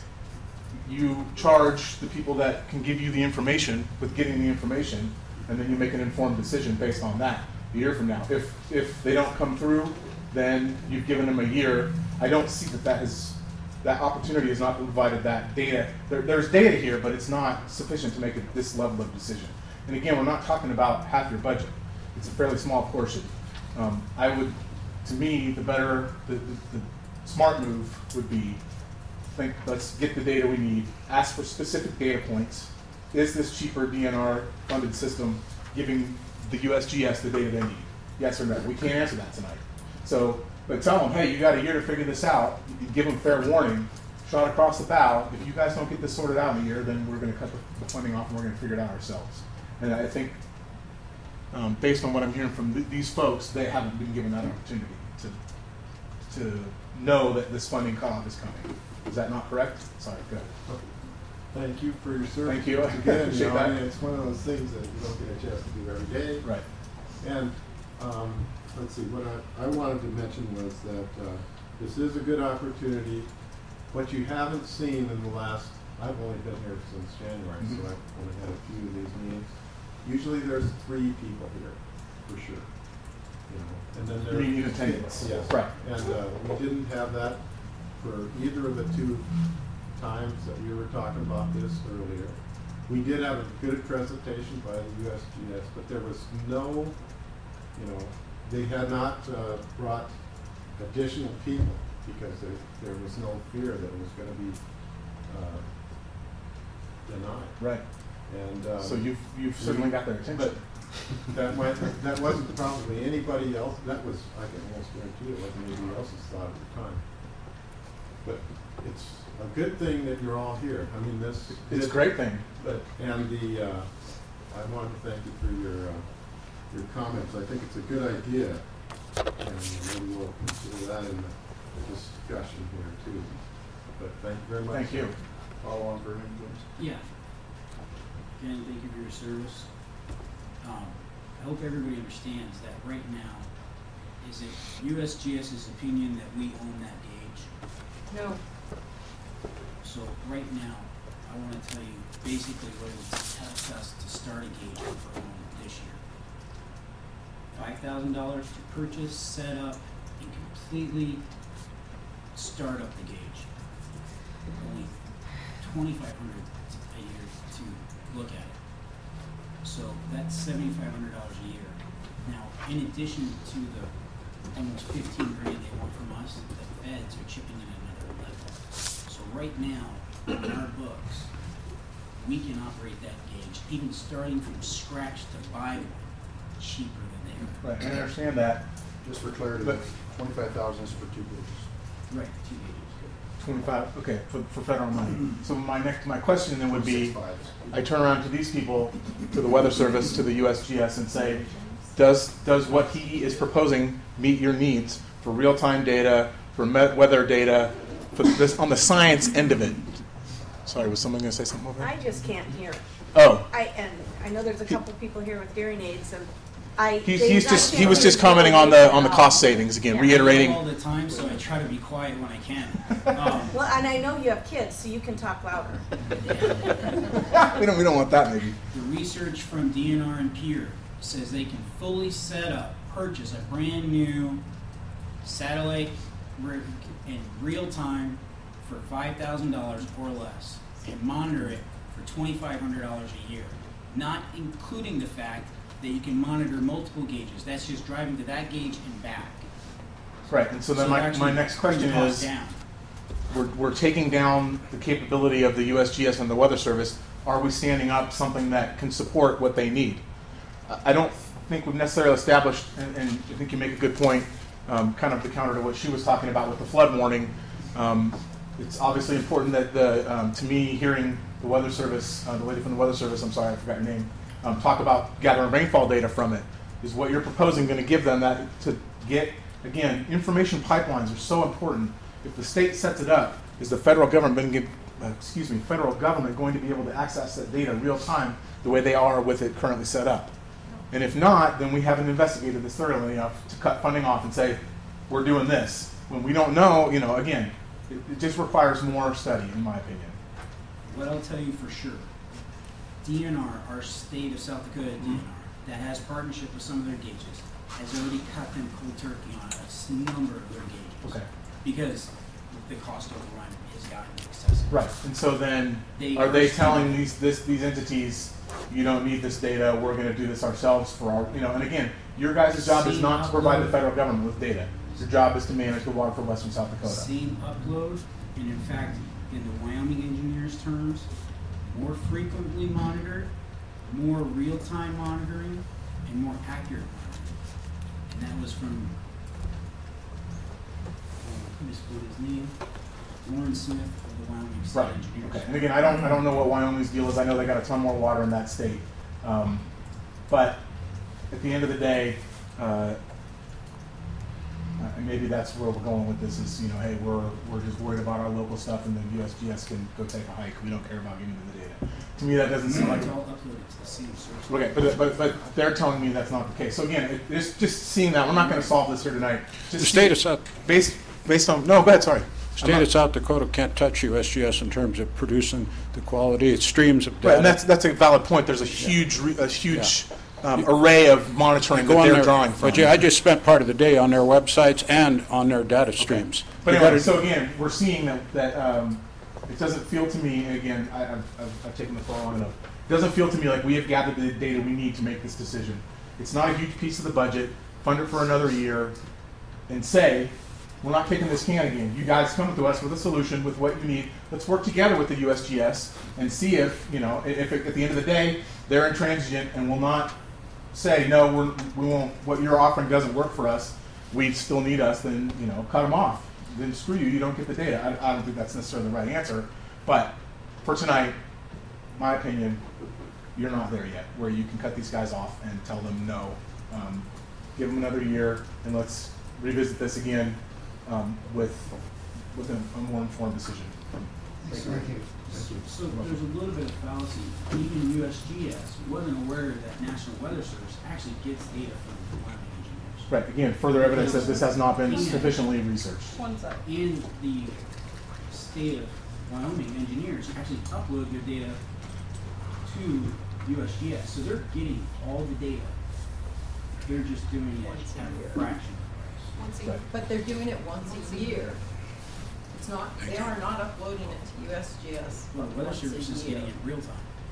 They're getting it from one site real time, but we do not get any South Dakota DENR gauges. State of Wyoming, yes, we do get. On one site. Again, this discussion needs to take place when Is we're that ready to just cut the because funding off, or the before we're weather ready to cut the station funding off? only looks into the Black Hills in Wyoming? What's that? Is your weather station only getting that data because that's the focus of this local weather station? You don't do all of Wyoming, correct? We do 3 counties in Wyoming. We do Campbell, Crook, and Weston counties. Okay. In Wyoming, there is one real-time state engineers river gauge that we can utilize data from. It does transmit real-time, whereas some of the other state of engineer gauges do not transmit real-time, therefore we cannot utilize that data. Some gauges we can use, some gauges we can't. Right now, we can't use any of the state of South Dakota gauges because I'm not aware of any that transmit real-time, either precipitation or stream flow data from South Dakota DENR. I've got a question for either Dave or Joyce. In $26,510 spent for 2 gauges, or needed for 2 gauges, what does that money buy?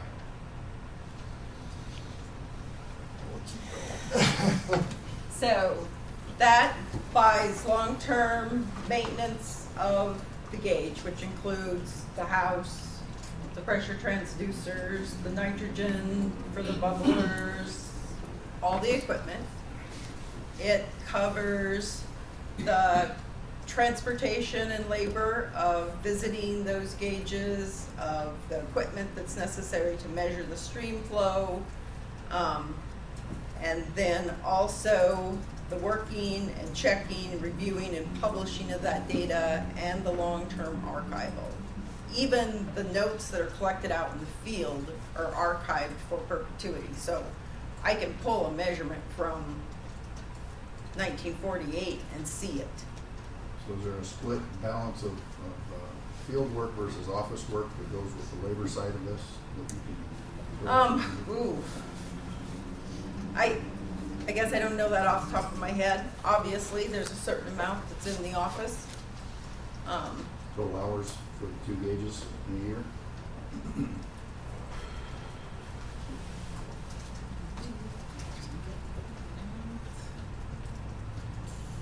Probably a month Probably a month's of, time.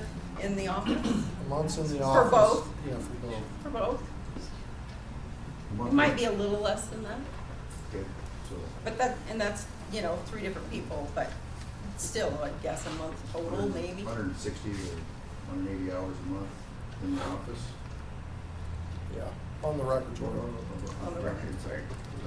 It happens continuously, so it's not like they go out in the field for 3 months and then come in and work records for a month solid. It's a continual process. Have you guys ever tried to access data and compile data and the challenge of getting data? Have any of you? I have. It's a challenge. It's hard. Just speak, It sir. is. It's Okay, hard. on the podium, speak. No, my name is Jason Phillips. That's all I want to say. I'm listening to you guys talk, and the amount of money and time into that of getting data. I'm a student at School of Mines, and we work on gathering data all the time, and it's probably one of the biggest challenges. So is it kind of horrible? And of course, as a federal agency, there's also, we are unusual as far as federal agencies go. What we get as our appropriations does not cover my wages, Dave's wages at all. It does not cover our rent. It does not cover our vehicles. It doesn't cover anything. So the gauges and the science that we do, we have that portion of our co-op matching funds that we can use towards a portion of that. But if all the gauges went away, there would be no funding for us. So if we requested a breakout of these 2 gauges expenses throughout a year, could you produce that? Sure, and actually, they've done that kind of on a national basis, so this does kind of break that out. It's a fact sheet if you'd like it. It was from 2006, but the check and the ratios really don't change. I can give that to Emily, and I can look closer at that for you as well. Okay. So the gentleman said, being good stewards of tax dollars, we want to be Absolutely. aware if it's an $80 an hour charge you're paying for, or it's a $20 an hour charge, what that labor runs into as far as the cost. So that's part of my question. So Jeanette and then Jason. Let Nathan go first. Oh, okay. I just wanted to mention that in addition to stewardship, high cost, another one of the issues that I have is basically a states' rights issue. I don't know that the federal government has any business being involved in this. From my perspective, if these are waters contained within the state of South Dakota and they're affecting our state, then our state should be doing this. And I don't know that the federal government has a mandate to do that. So I'd rather see, in my vision of how I'd like to see this go down, I'd like to see those stream gauges turned over to the state of South Dakota and have the state run them and get rid of the middleman and have them run them probably for a fraction of the cost. The data would still be there. The state of South Dakota would be doing what it should be doing. The federal government would not be involved in it, because they should not be.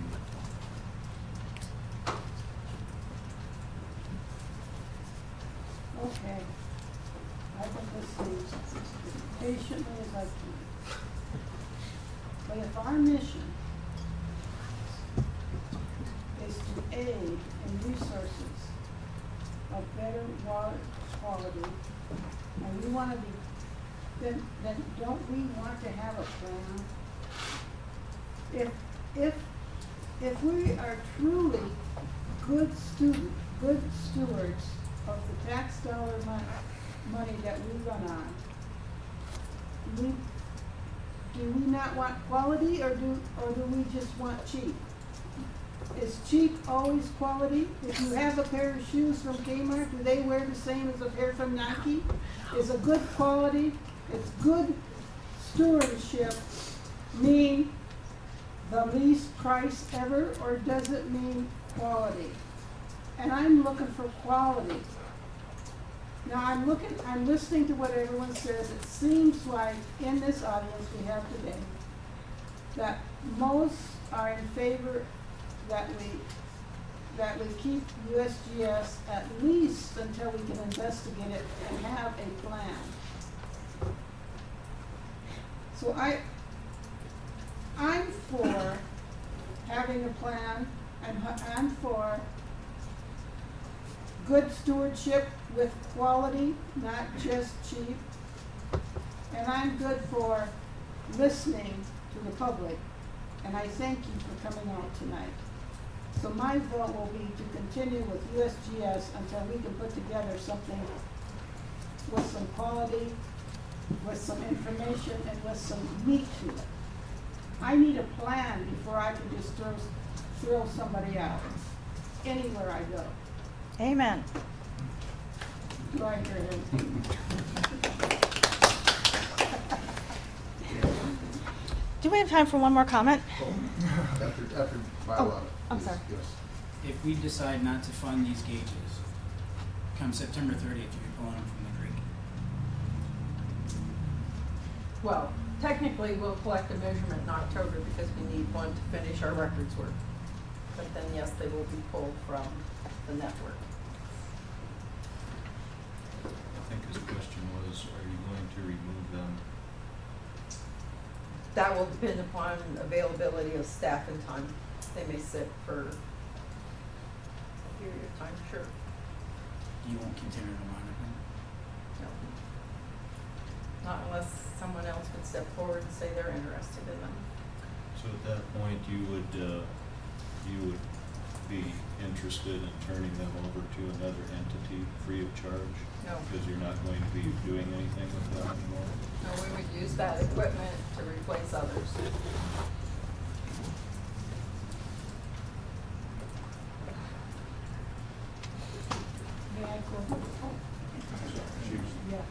I just have 4 words. My name is Gina Parkhurst, for those of you who don't know me. 4 words: penny wise, pound foolish, to stop this funding at this point.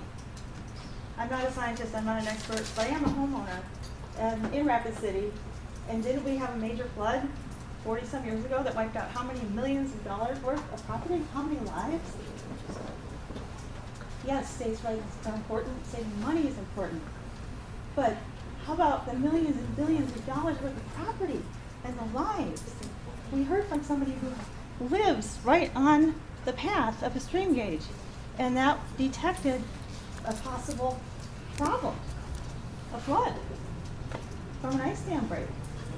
So please step back, vote to fund this thing for at least another year until you can prove to us that you're being good stewards by not funding the USGS.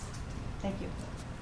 Can I call the vote now? Let's do the vote. Okay, I want to call the vote. Read your motion back in, please. Have to scroll up a ways.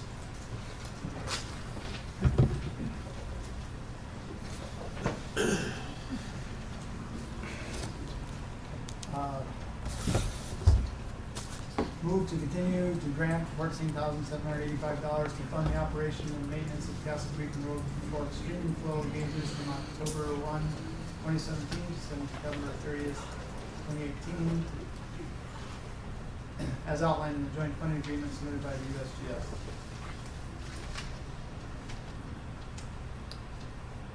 Need a second. No, that's So the second was made. Call the vote, all you're voting on is to call to do the vote on the motion. If you've done discussion, you should just call the motion and vote on the motion. Calling the vote just ends the discussion. Since you called the vote, we need to vote on calling the vote first and then the motion, we not second. So those in favor of calling the vote, say aye. Aye. Opposed? One go on the motion. One nay. No, Two noes. What is a roll call? Go roll call. This means you want to keep discussing? That's what- No, a roll call on Isn't that the motion. Isn't that what we're doing, roll call on the motion? I said we're gonna vote on the motion. I said 6-2, we're gonna vote on the motion. Nobody else had a name. So this is just whether we're calling a vote to see if we're gonna vote on it. Yeah. Can't hear you. So, We're now going to vote on the motion, as Leon has explained. All those in favor of funding, pardon me? Go ahead. All those, Mr. Chamber, could we do a roll call vote, please? yeah. we can do a roll call on this. Everybody get it. Emily, you ready for a roll call? Yes. Bierke, Aye. Mueller, Aye. Jovic, Nay. Akers, Aye. Williams. Come on back. Come down. Steichen, Aye. Bialotta, Nay. Thurlow, Aye. Williams. Yeah. Motion passes 5-3.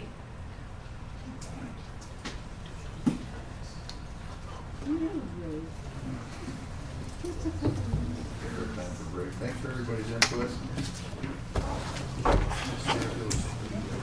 Mr. Chairman, do you guys need 2 votes on that there? No, just what you. Yeah, I got time to think. And you got another permit tonight, so this is, Doesn't have to start out. this is passed. Mr. Chairman? Thank you. I'd like to put this on the agenda for the next meeting.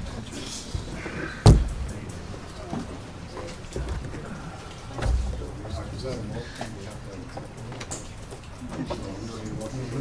Agenda item one. Can't introduce this agenda item, so we're going to bring it. I'd like it on the agenda for the next meeting as a reconsideration. Motion? Excuse me? A renewed motion. We just did it today. Right, and that's new, that's new. 10-minute break.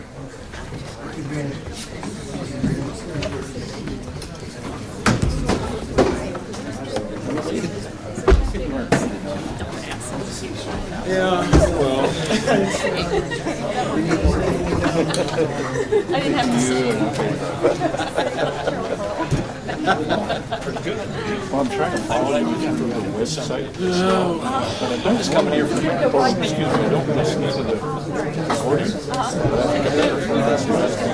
Yeah. Think about it. Yeah, it was the RSG one. I'm sure.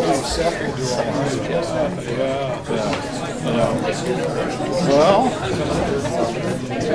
yes, that we use that too. Did you put the garbage can? It's only when you stop. So good. Yeah. Well, we'll in the future. Sounds good. What I don't understand. I think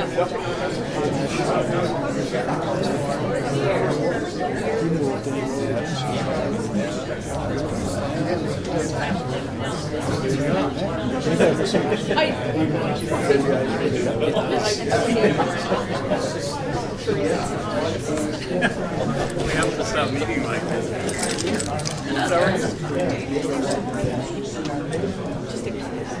I might stay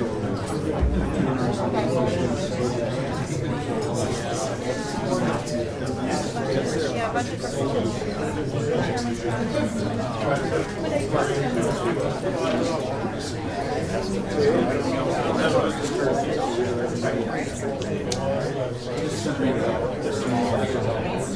after that guy said, and I showed up, it's like, oh yeah, because he had his phone. They did. Yeah, I remember them. Yeah. And then, so they came in, the surge, the ice break happened, the surge came, and they came in, and then they brought me some mail. They couldn't use the summer. They had to have bulldozers come in and hit the clear. I mean, they were my guess. That's why they have gauge 10-610 one. Joe had it. I asked him, I said, yeah. They need that. Electrical, you know, for flood. Oh, okay.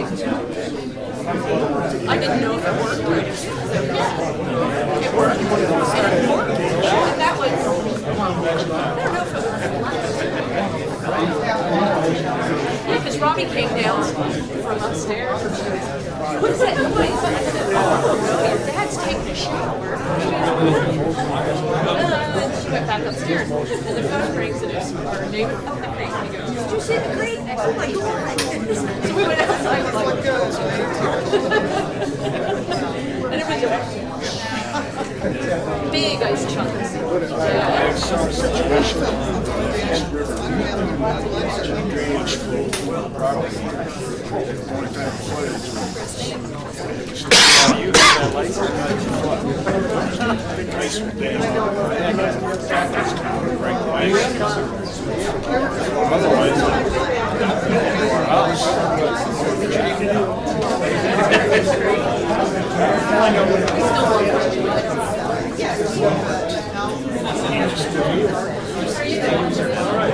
Yeah, that's right.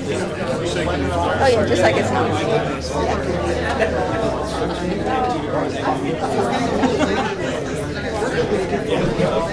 Yeah,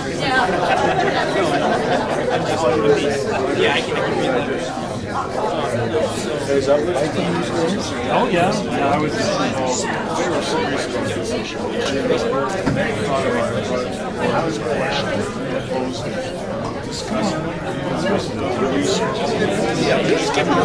It's an insurance or 15.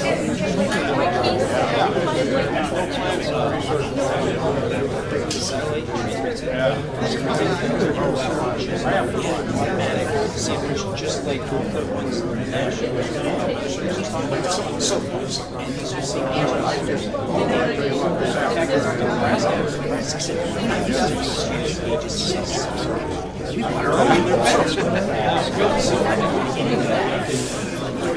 Can we do that?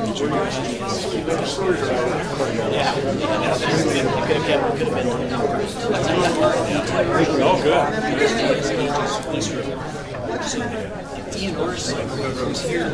Appreciate your comment.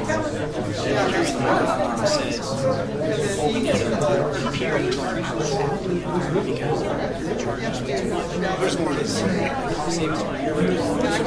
oh yeah, that's not junk change. Latest day is 7 pages. Oh no,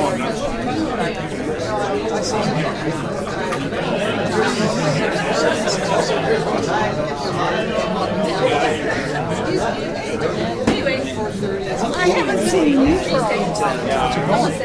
So what are you doing? Do a lot of gardening, do a lot of exam.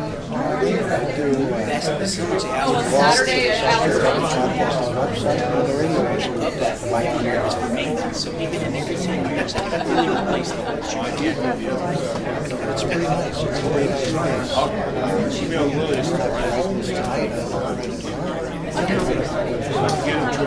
might be next month.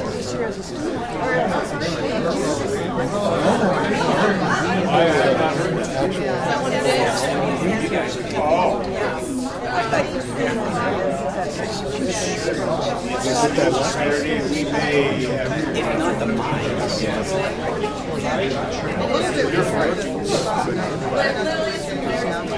I'd rather do what you guys need.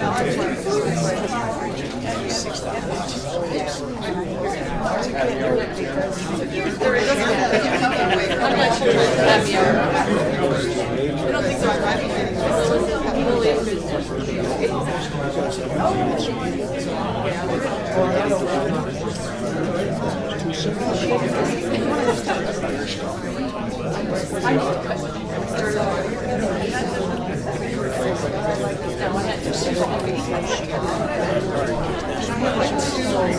I've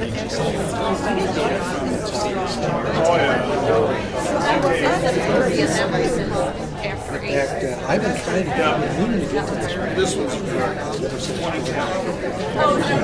because you're always going to be on payment church. And it's you.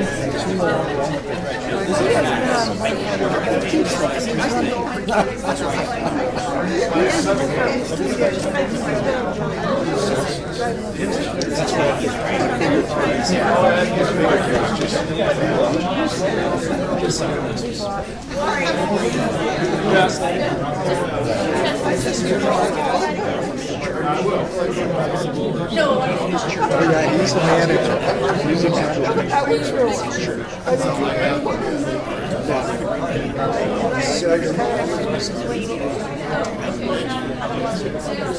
I would love to be the church. I wasn't sure how you the two testimonials that came from Well, I almost didn't really go wild. Some of them do know better. And I got that's the policy. You don't want it. I didn't. they actually had, they actually I thought that was interesting. I was going to ask you for which is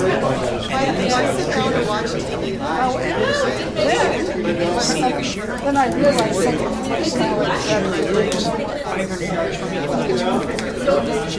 We can make a case for either and I'm still not sure which for national. I don't know.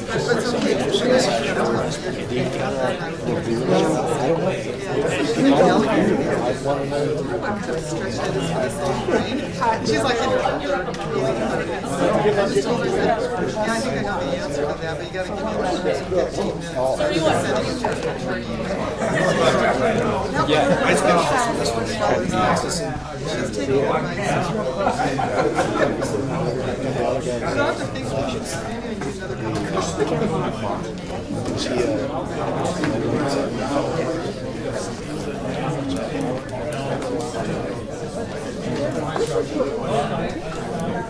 I think I'll stick around for the rest. I have no time.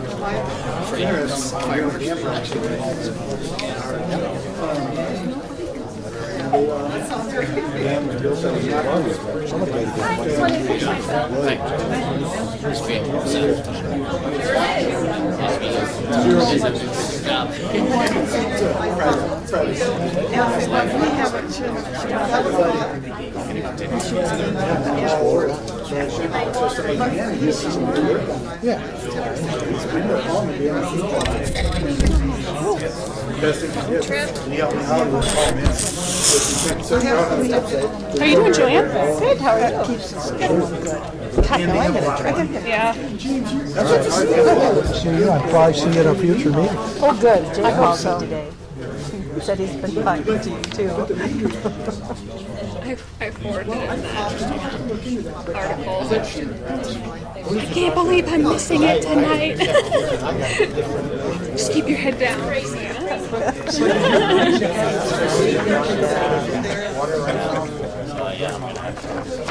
Somebody had to forward it to me. I didn't even know about it until Monday morning. It was off the USGS. Did you see the article? I was like, yeah. I knew they were doing one because they called and asked for budget information, and we sent them. So, but I didn't expect anything to come out to that meeting.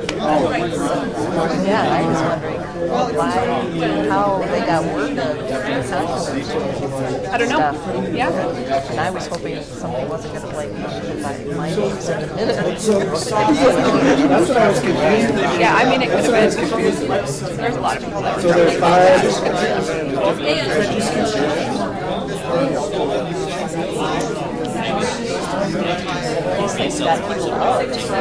Yeah, it's good. It's good. Most people we've had at a meeting before. We're going to revisit this next time again.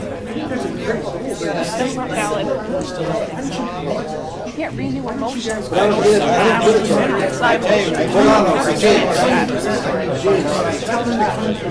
only if it's, Only if it was declined, then it's renewed. Is that 2,500 per Motion year? passed. I want to see if it's, I want to see if it's apples to apples. Because that's 75, that's 7,500 per day.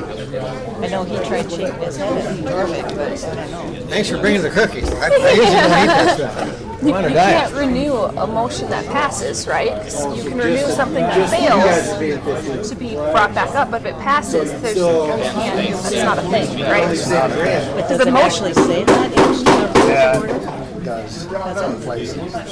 Like what he's got, what well, yeah, all he does is he wants motions. He doesn't want to read it. He just wants to. Once you enter into a contract, you can't. The one thing I pointed out is that it's not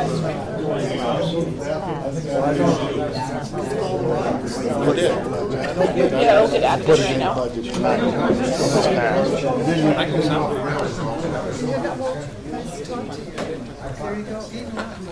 That's okay. You're gonna come to you and ask me for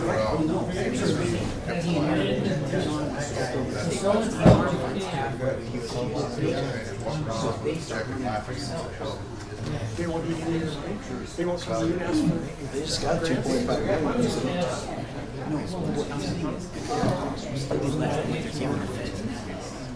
To operate the same data, it's controlled out. Have them come and speak.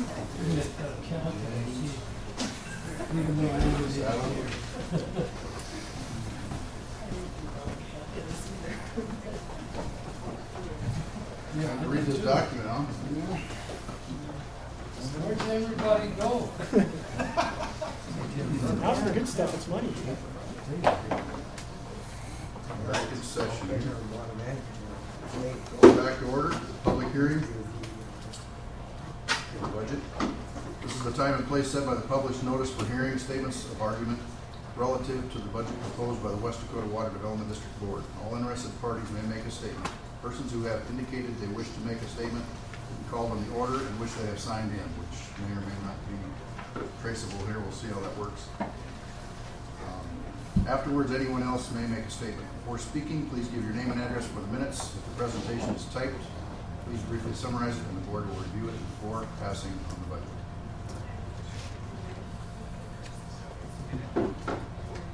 Okay. Who wants to walk us through this? Leon, are you poised and ready to walk us through the budget? Robert? Can we add to this budget directly? Yes. Budget could be amended this evening. We need to vote, you can change it, whatever, so then vote on it tonight. I do have a thought for the rest of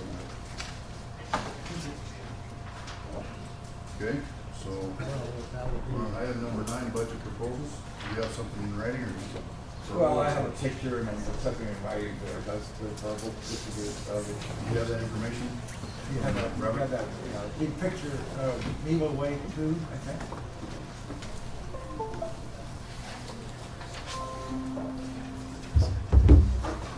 Nevo Way 2 or.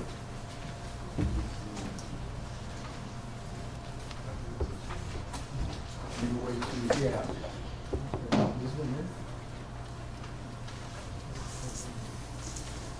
Big. Might not be all over.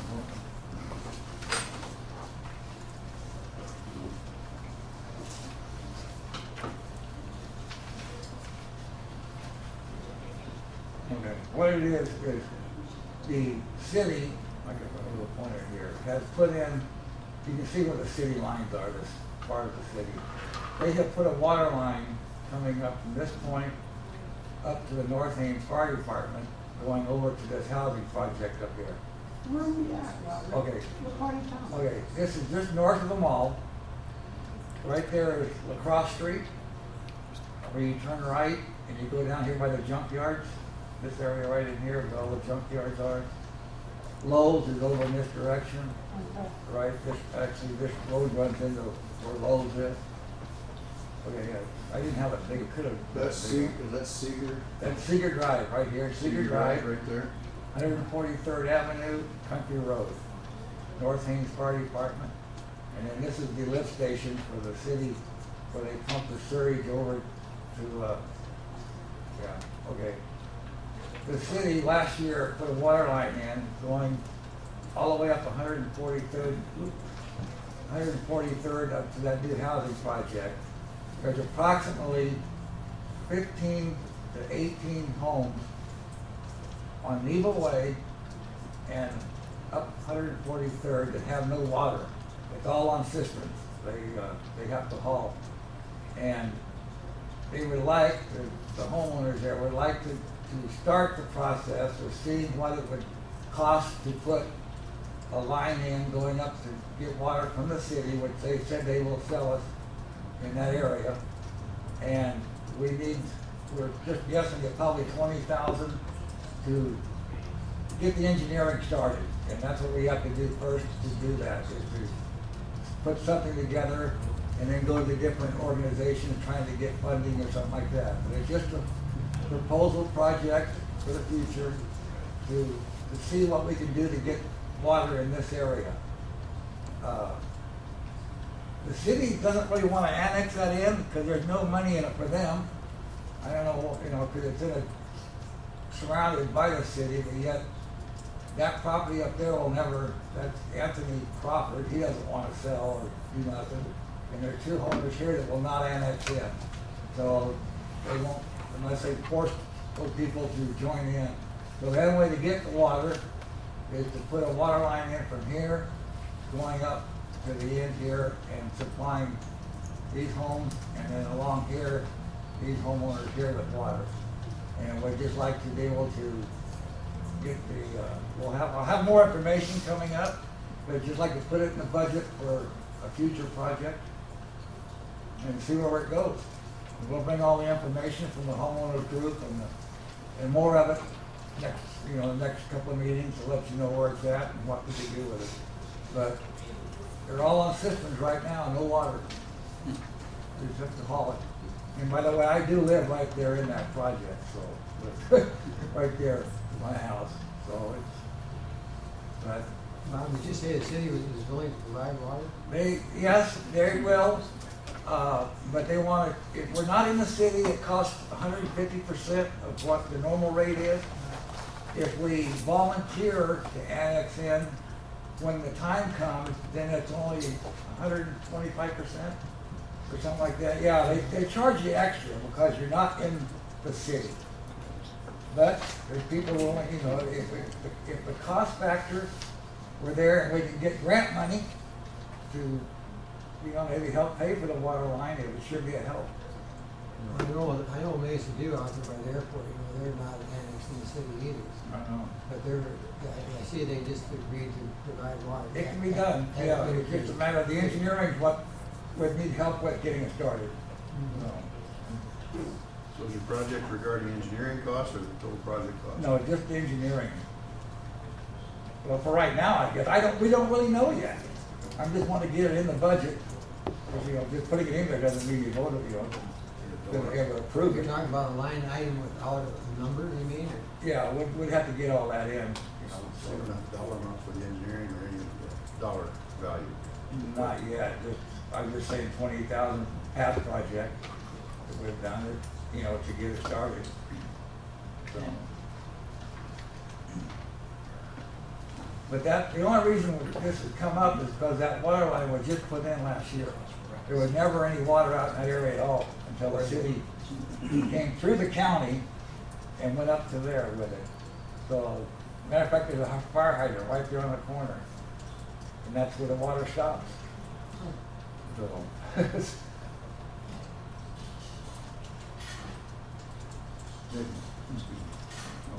looking at the screen. I guess I'm troubled by this, that the city director might be looking for funds from the board that he sits on to benefit himself. I don't think there's anyone all against it, is there? Talk to Ken Moss about that. I don't know. does that mean? We put in a water pump house so he had water. Didn't you get $25,000 for your church? What? Didn't you get $25,000 for your church? I wasn't on the board. Let's, I came face the wolves and everybody else. Keep it tame here. Well, and like, I don't know if we call it it's not a conflict of interest, but I'm a citizen out there, so I don't know. Okay. Closer to home than usual, it sounds like, but James? I have some experience with when Rapid City put in new taps. If you scroll east to, I don't know what street It's it a was. limited map, but it's on this map. No, that's gonna be on there. I No, didn't print it's- that. I'll it's- just show you. Okay, it's just a screenshot. Yes. They went north up the road just like Robert's saying, and they charged each business and homeowner like $30,000 to put the tap in front. It's 10,000 for residential and 30,000 for business. That's you know, That's a you're tap gonna have fee. to bring those homeowners in and say they're willing to take that, because a lot of them might say 10 grand. But there's funding available through different, I'll check with some of the different organizations, and there's funding available to help pay for that. The city will charge a connection fee depending on what size your meter is, that sort of thing. Yeah, so there's a lot, there's a lot to be done, but I just wanted to get it on the budget, and there'll be more information coming on it to see if we can do it even, I don't know. I'm not asking. You're talking about a line item with no dollar amount? Well, 20,000 is what I was putting down. Oh, 20,000. Placeholder. And it might be only be 10, I don't know yet, we haven't got that far, but it's just a project that would be beneficial to a lot of people out there. So if you want to propose 2018 projects block, Yeah. any other directors? Needle Way Water Project, I guess. Eagle? Needle, N-E-D-A, NEDA. Needle Way Water Project.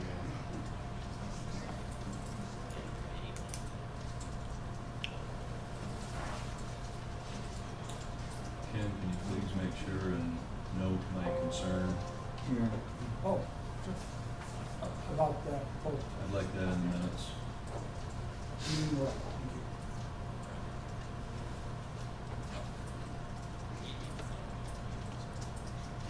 Okay.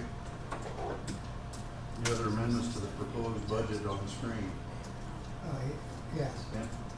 I think, I'd like to see us add that money in there for the stream gauges. He's voted on that 14,000 as a proposed project for 2018. For next year. Is that paid out of this fiscal year? What? Is that paid out of this Which fiscal one? year? The stream gauges we just had long discussion The stream gauges that we just voted on, that 14,000, should that be put in the right proposed project? Right here, yep. Okay, I'd like to see that.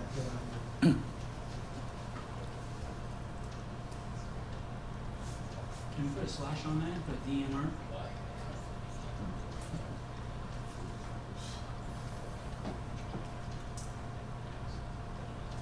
The rules, Mr. Chairman? Yes, I was approached by a school mom from Hill City, and I haven't had a chance to look at the project, but she was wondering, they did a project at their elementary school for stormwater control. I don't know if anybody else heard of that, where they put in this fabric that absorbs water and so forth. She was talking about $5,000, but I don't have enough information to really have that put on at this particular moment. But, we can always add something where people will go down the road. Okay. That, I just mentioned that because that's something that might be coming up too, once they go take a look at it and see what she's. Is that coming from the school board or just from one? It was just, apparently they had volunteers and they collected money, school district didn't put any money to it, but it's on school district land for this playground where the kids play, and there's nothing but a mud hole and water's running in the spring creek. And her take on it was for water quality from going in the spring creek, but I haven't had a chance to take a look at it, she just called me a couple of days ago. So I'll report back if it's something you might look at. Is that the same school that proposed funds for another water project? They had, the clock ran out. Dan Richer was pursuing them to give them information for funding requests, and they never brought them. What was that for the That's elementary? what we I think need this is what funding, it right? is. And if it's the same thing, that was a $20,000 or $30,000 chunk that we took back out. And so this 5,000 is not the same dollar amount, but maybe it is a similar. Well, the total price, he said was like 55,000, but they did fundraisers and bake sales and people stuck money in volunteer. From what I understood, it was volunteer, but they, I guess they were short. I'll take a look at it, if it looks like it's something, we might look at it, I'll bring back the information. Okay. And pursue that for several months. Okay. Can we discuss removing an item from the proposed projects?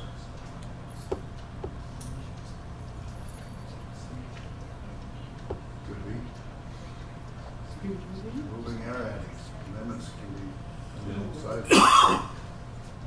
The youth and science, 2,500. I was here during that discussion. It was sold as youth and science, and if that's in fact what they did, I wouldn't object to that. But this was a program that was discriminating against little boys, so it was just set up for girls. Boys were not allowed. I don't think we should be promoting something like that that's not equally available. So if they want to come in and do a pitch again and change their paradigm where they're actually helping little boys as well as girls, fine, but I don't want to see them as a, yeah, that, and I don't think there should be a line item, that carries forward every year.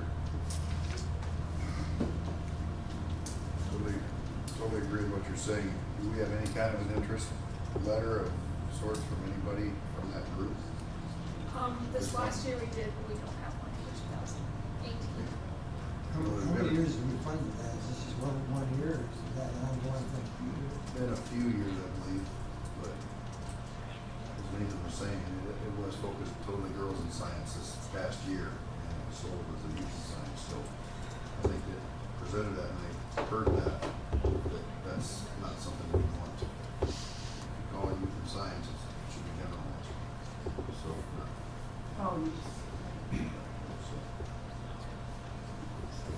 So we can hold off or leave it and confirm it's a budget item, and if the funding is granted, then it's to qualify it. I wouldn't have a problem with them coming back and, re-proposing something, but based on what I heard, that was, in my opinion, very inappropriate. I don't think we should be doing, I don't have anything against girls doing science, but, this should be an equal opportunity thing. We shouldn't be establishing an agenda with taxpayer funds here. I suggest we put a proposal in the budget for using or hauling or transporting some of our water for our water rights. A project, whether it be a pipeline or something else, because that's got to get investigated. If we're going to pay for water rights, we're going to start using it. I would Do agree you with want that. to get a general consensus on youth and science? Yeah, let's do that. Is it remove, is it leave it and validate it when they come, or is it? I feel good about it. What's the best Leave method? it validated. If they wanna make a pitch and if it's criteria, then I think that's good. Even since it's been there before, if they don't come, they don't come. I don't think we should line item budget it. If they wanna come in and make a pitch, do we have to have it budgeted in if we've got funds available? We would not have to have it in the budget, because our budget's below our annual intake. Our annual intake's 217,000 predicted this year, 387,000 in the bank, and we have funds available. So it would not have to be a budgeted item, it's just identified as a known repeated cost over the years, so that may be the results in there. I don't think they should come in here with some preconceived notion that because we've already got them budgeted in, that all they have to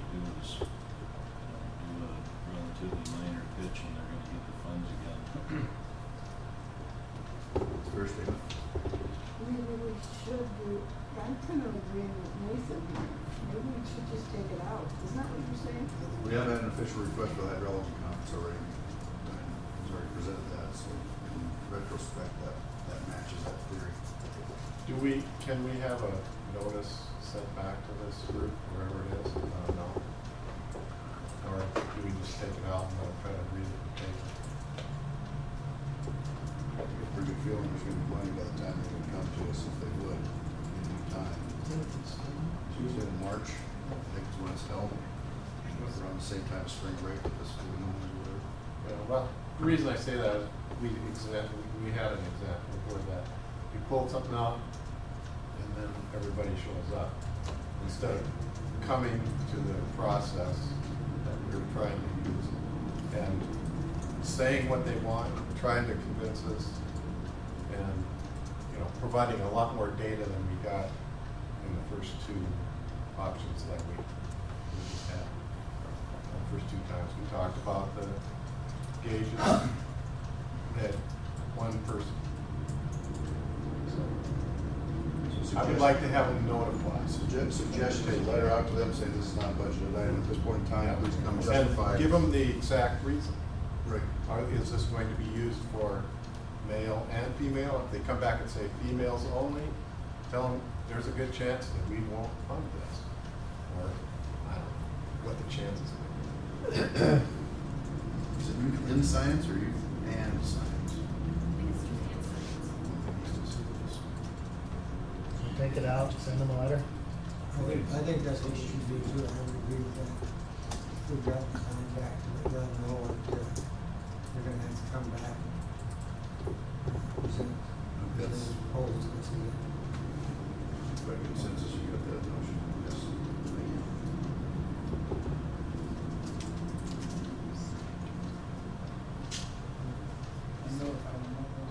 And notification of the, I guess, to the still Denise Livingston. I think so, as far as I know, but I haven't been in contact with her since the last one. Did you put on something regarding the access of our water rights? We haven't yet, you're the only one commented, so maybe general consensus of what. What's the, not sure how to approach that one. There's some ideas. Can I comment on that? We have a future use permit for the water from the Missouri River. And before we would actually get a permit, we would have to show that the water rights people how we're going to put that to beneficial use. I mean, somebody's got to be using the water. Right. So we don't have anybody right now that's going to be using water. Robert needs some. Sorry. He needs a little more. We got it. There's no way to do it. Yeah. Because didn't the valley just turn down water, a group of people here nearby? Rapid Valley Water? So, I mean, we would have to have something like a water Rapid Valley or big industry or something like that that would be using, putting that water to beneficial use, rather than, and we won't get a permit unless we have a beneficial use for I it. think we got enough uses of irrigation along the way. Leon's got an idea of kind of. At the last meeting, we discussed, and you guys asked for DENR and the Rural Water Association to come in October and talk to you guys about how to use that water. That's right. But if we don't put anything on the budget now, Huh? We can bring it up. You have to speak up, okay? But it's not on the budget now, can Yeah, it we? doesn't have to be. proceed yeah, with if it's not on something? the budget now, can we still act on it? Well, sure. Sure. And It's not a line item. Thing. Yeah, we got $40,000 contingency funds included for that reason. Paramount. I'm confused. Could you run through that process one last time, please? In regard to the water permit, water rights? And this is to get water If from you bring our. water from the Missouri River. Missouri River. Water rights for 10,000. We have water And that's what's rights coming in today. October. 10,000 acres. We're gonna see if there's any way that we could utilize, I mean, if somebody else has a pipeline out here, for example, we could, use that conduit to get the water out here. 'Cause right now, there's no way. That's be a huge project for us to fund the water line. Yeah, we're not fixing it, but We'd have to be tied into somebody. Yes. I don't think their systems are big enough. You'd have to build a new system. but the Ogallala Sioux tribe uses their water right, and,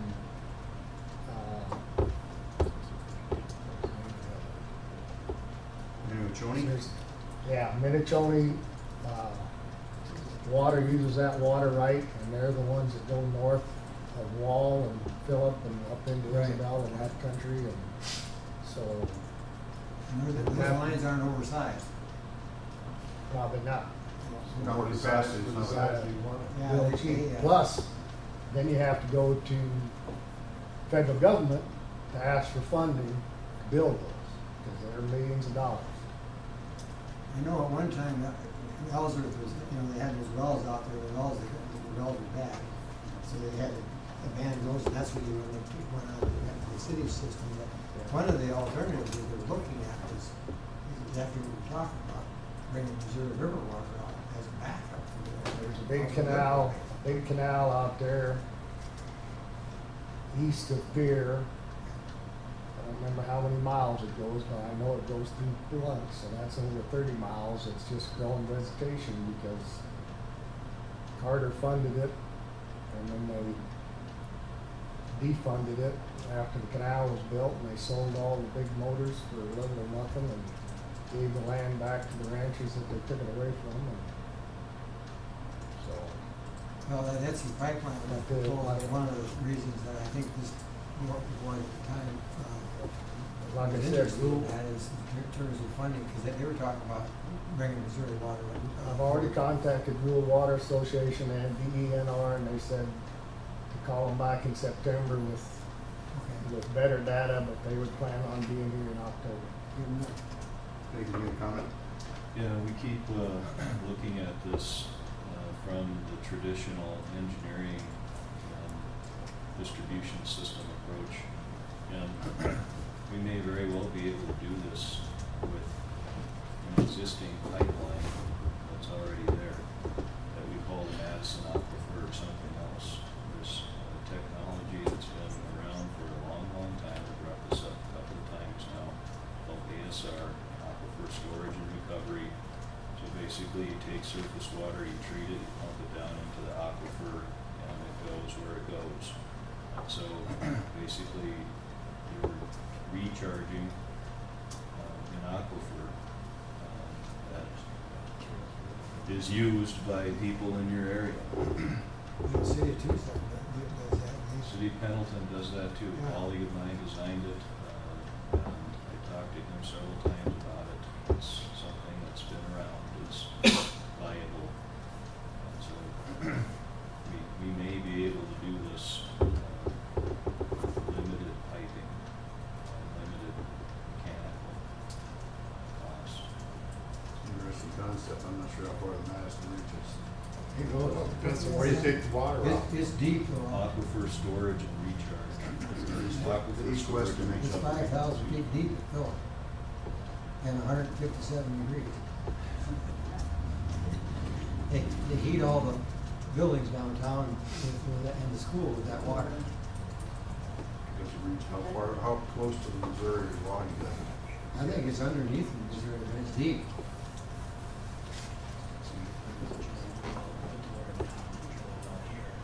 But you'd have to have the rights. You have to have a use for it too. I mean, whoever has the, how does the, It's also under pressure granted, yes. But how does the Madison water rights, how do they work? I mean, could I take it out at the far end up by Belfouche? Take water from the Missouri that's way up there, pump it shortest distance possible to get to the Madison, inject, and then take out our amount of water from the Madison here. What's the, the rate of recharge or any of that? DENR is gonna have the answer to that, because they're the one that runs the water rights program. So they would figure out the closest, most efficient way, I see. There's all kinds of variables there. I mean, it might take 10,000 years for that water to get out here. I don't know. That's the thing about it. I might just make a comment. The city of Rapid City actually has a future use permit for a certain amount of water under the city for future wells.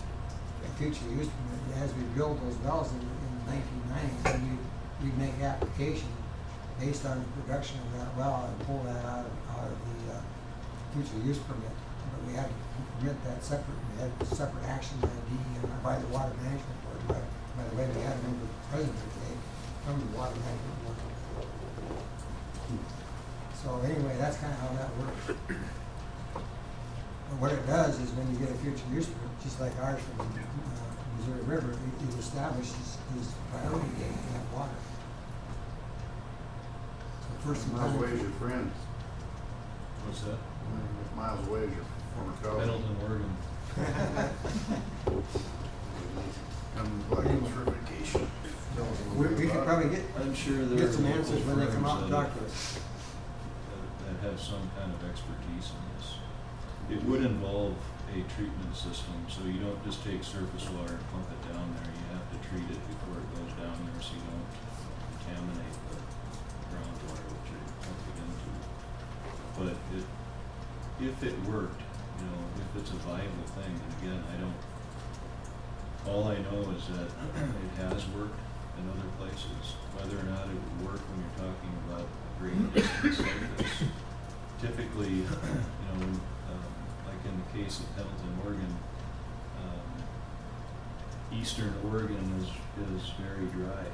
It's an arid environment, and so what they were trying to do was capture stormwater flows and recharge their groundwater aquifers that service their water system. So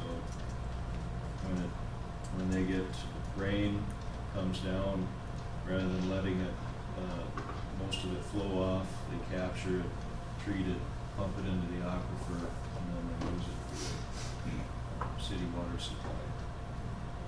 So in our case, we're not looking at that. We'd be looking at potential recharging an aquifer 150 miles away from where we might be using it. I don't know. It might work, but I don't know. It's an option. I think I'd like to see somebody look at it. So we put a dollar amount on this, that's kind of the bottom line I'm going to is, maybe it's something else, maybe it's, I think it's too soon. maybe we wait till October. Maybe that's what I think. Listen to what you have to say. We have contingency. This would be a great student project. Jason's already spinning back there with that. Well, yeah, I'm listening to you guys, and it'd be a great research project for school nights. That's what I was gonna ask. Would this be something that would be able to be funded for a PhD dissertation project or something? Ours says we can get away with it. Yeah. From my perspective, this is exactly why this board exists. This would be a perfect project for that. We'd be trying to bring water out to western South Dakota. This would be a perfect thing for us to spend money on, in my opinion, because this would benefit just about everybody out here. And we're talking about 3.25 billion gallons, which is, 10,000 acre. Yeah, you'd have an extensive research project going on. We'd be budgeting for operations and maintenance dollars in there too. No. Not just a one-time project, it'd be something that have to be procured. We're gonna set up the bank into the option at the site. Okay, so where are we with, any other ideas on budget proposed projects? Anybody else have anything else to add? Galen Hoogstraat was telling me about the YFS has a group called Creek Freaks that goes out and learns about science related to the creeks. They do invertebrate studies and lots of different things. He was talking to them about maybe possibly expanding some of the resources they have built. It's relatively sophisticated stuff they do. It's not just tromping on the creek. We thought that maybe an organization like YFS, they could add measuring temperature, dissolved oxygen, nitrate testing, bacteria, to the repertoire things that they're already doing, and that maybe if we looked at, putting a line item and something like public education, outreach activities, not just for YFS, but for other organizations, to get youth involved and interested in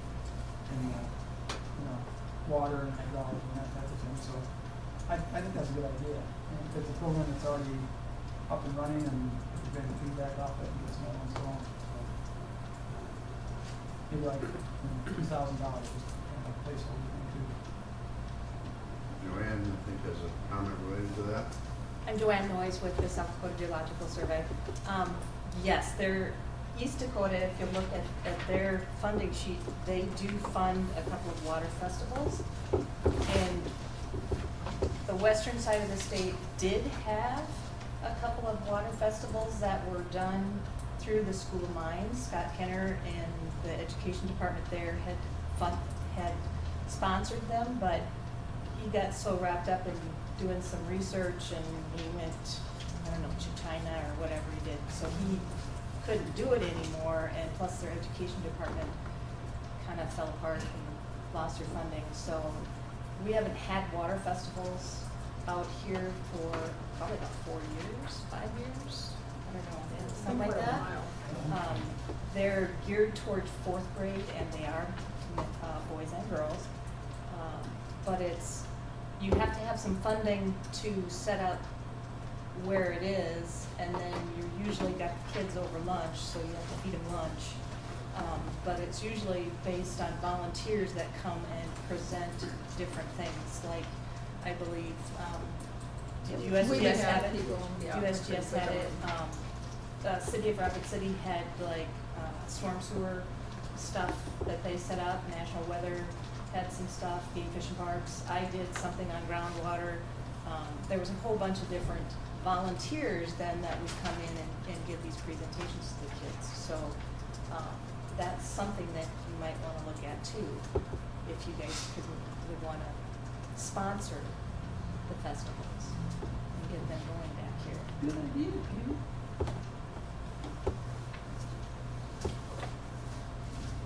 $2,000 for, what do you want to call that? Creek Freaks.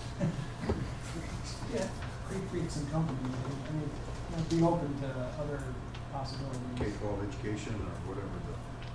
YFS might even be preschool like that too. Just public education, outreach activities, just like what Joanne's talking about, it may be used, but it may not be. And I think what we've seen tonight is that it's to our advantage to get people interested in water. The way we can do that is a good idea. I see on their projects, they've got $8,000 for the Big Sioux and $10,000 for their Sioux Empire. They have a lot more kids out there. So.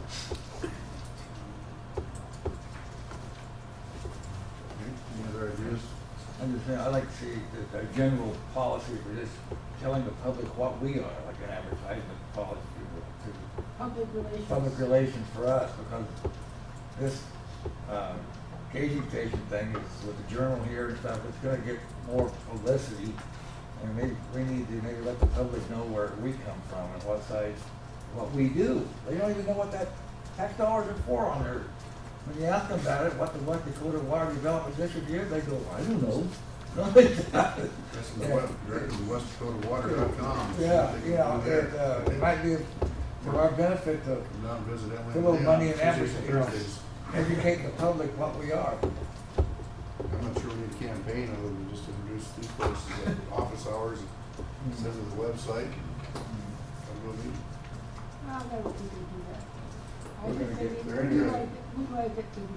They're interested, they'll come. If you also take a look at their project assistance summary, they have the Big Sioux River stream gauge, and that's not going through USGS. Yes, it is. All of it? Huh? Yes. They fund a gauge with us, and they fund one with the Minnesota USGS. Sorry, $6,000 at the bottom, USGS gauge. They probably have, they do a lot of discharge measurements as well. Oh, yes. So they're helping with that large Big Sioux study. Those are temporary sites. They're doing the entire basin. That's not what you guys. Yeah. saying Big Sioux River stream gauging in April. Oh, we weren't doing part of the, $100,000. do we have the USGS? That's the Yeah. part So you we're the, mentioned.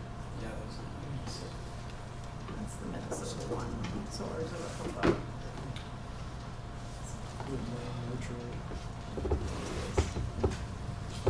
Any other ideas for budget? Ups or downs? Proposed projects. For the proposed project for the USGS funding, did you put a slash for possibly DEM? We can label it however we wish. Right now it's USGS, with parentheses or alternatives. Sounds good to me. It should be open to alternatives, if that's what we were talking about tonight.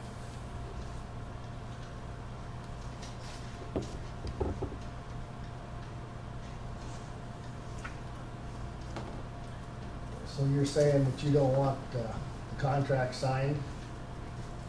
Well, it's already going up for the next meeting. Huh?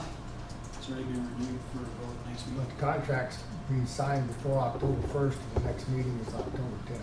I don't see how we can sign a contract if the second vote hasn't taken place. Huh? I don't see how we can sign a contract if the second vote hasn't taken place. You voted for the second vote. The Right, renewal, but there's the already been a renewal was to renewal. redo the second vote. There's already been a motion for, to put that on the agenda. You don't make a motion to put anything on the agenda. You have it put on the agenda, but you wouldn't put the renewal motion on the agenda. Then no, I don't think we should be signing the contract if it's already, if somebody's already mentioned that they're gonna put it on the agenda. Leon, here's what I want to do. Exactly what was done for tonight, I want to do for the next meeting. Nathan, Okay? you need to stop and think it through, but that's not what you would want to do.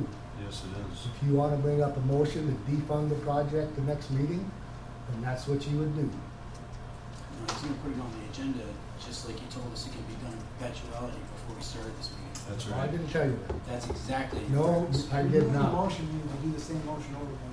So you can't, you don't wanna move to fund it. That was what the motion was. That's what he's saying. You can't do that motion, you have to do something else.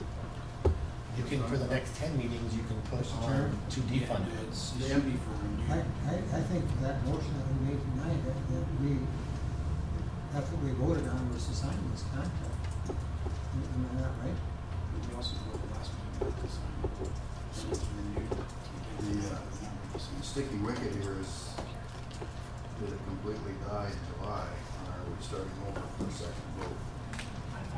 That's part of the question being raised. Did it end? Is it a fresh start, or is this the second vote of the second vote? It was brought forth as a second vote. Well, should it be I'm not saying that on the issue agenda, after? so that's why Yes, it did. Move as Supreme Court gauging funding second vote reading motion. That's how it's stated. I think we signed the contract. In spirit, I thought that's what was happening myself, but questions raised, so. So we renew the motion again, as it was done tonight. Yeah, read the Well, motion, it take place. figure out what we voted on. We also remember meeting. Can we do that? Go back over the motion, because we're right now, we're talking about We've got to- budget items and contracts and things, I believe is pertinent to where we're at. So, let's read that motion back, and please, we did pass. Just, can you read the motion back that we passed tonight? I'll read it. This is the fraud here. This is the fraud. Move to continue to grant Read it 14,000. really, really loud. Really loud. Move to continue to grant $14,785 to fund the operation and maintenance of the Castle Creek Road Fort Screen Flow Gauge, October 1, 2017 to September 30, 2018, as outlined in the joint funding agreement submitted by the USGS, which is what we signed. And that's the contract. After the second vote. Agenda item Was it- does say was it renew the second motion, vote second or the vote. first? So. It was actually a third vote. That's the third vote. And I want to renew the motion, and I want it on the agenda. But it doesn't Next matter, time. that it passed tonight, so that you sign the contract. That's right. What you think we want to do in the future can't stop what we've done right now. I mean, we can readdress it next meeting, but you can't stop the vote that we did tonight. I asked the question before we started the meeting, can we do this in You asked the perpetuity, question just like if it Groundhog would Day? continue to renew. Mhm. your And it could response be was continued yes. to renewed if it was the same motion. Okay. But you want to defund it, so you need to make a motion to defund it. We can renew the motion, the same motion, and vote on it again. Yeah, no, because it's a positive motion, you can't renew that. What was the original motion that you renewed? There's a negative, and you wanted it to be a positive. So positive. It was the original positive. It was the original motion. Motion was a positive for funding, and it was denied in July. So the same motion we brought forward, passed tonight, was a second affirmative vote for funding. So to come again with a renewed motion would be the same motion again, which if it were defeated in October, contract was signed, check written beforehand, I'm not sure we can pull back, legally pull back. How is that money allocated? Is it dispersed monthly, quarterly, all at once? That particular contract is yearly. I'm sorry? That particular contract is yearly, right? I think his question is, How how is would it- it be paid? Yearly, When, one check. when is the check written? Billing's usually September, as I recall, August or September. I think we usually write the check about October 1st is when we get the bill. I don't know if it'd be appropriate to pay them if we're gonna have a renewed motion. Because we passed the motion. Well, then we defeated the motion last time and you renewed It it, would, so. it would be next October. I wonder if, I'm just wondering, I don't know. I wonder if you put forth a new motion and you word it the way you want it worded so that the, No, I wanna do exactly what I asked about at the beginning of the meeting. Can we, so I asked a question at the beginning of the meeting of Leon, our parliamentarian, so we can continue to renew these things into perpetuity, just like Groundhog Day. The response was yes. So that's what I would like to do. I'd like to renew the motion and have it on the next agenda, just like I asked. And I understood your question to mean that if it failed again, that you would renew the motion, go through the renewal process every month. Well, you And didn't that's say why I that at said the time. yes, because you do that. But it's been passed now. You want to do a simple motion to It was defund defeated the originally. project. The motion was renewed, and I'd like to renew it again and have another vote on it. do you have Robert's rules, is there anything in there? Yeah, let's There pull it it up. is. And Let's- then, The internet's down and we don't have, so I can't get to that copy. But you've got a book. I've got an older version here.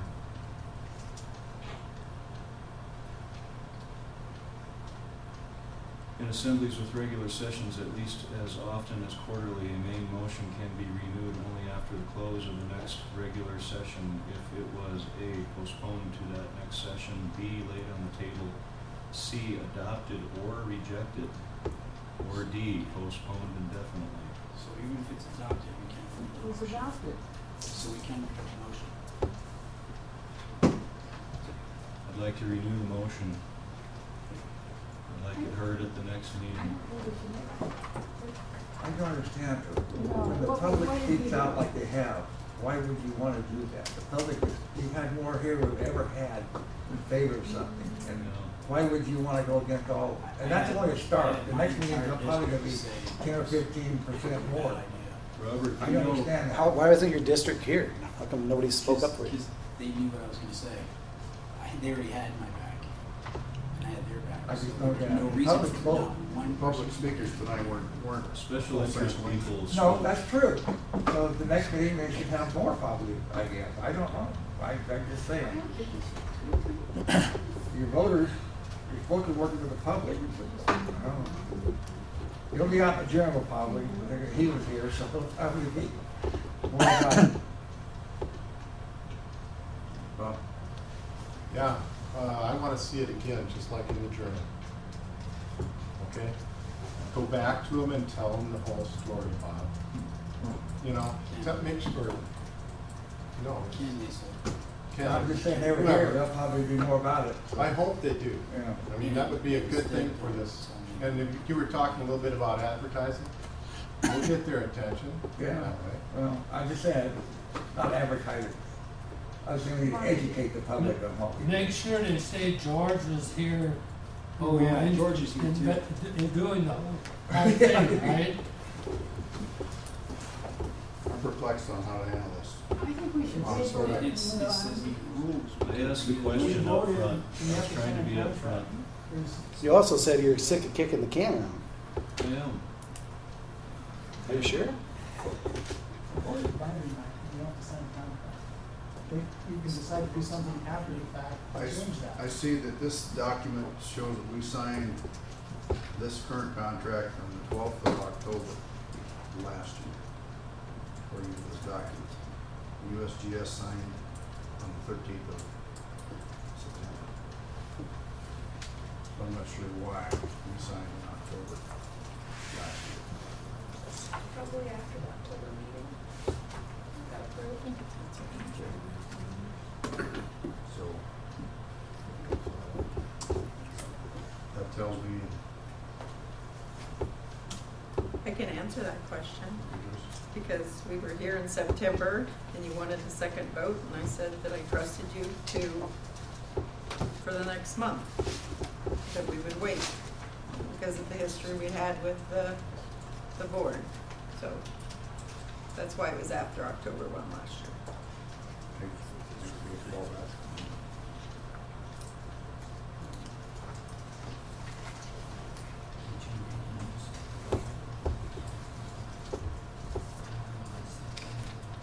October 10th is our next meeting.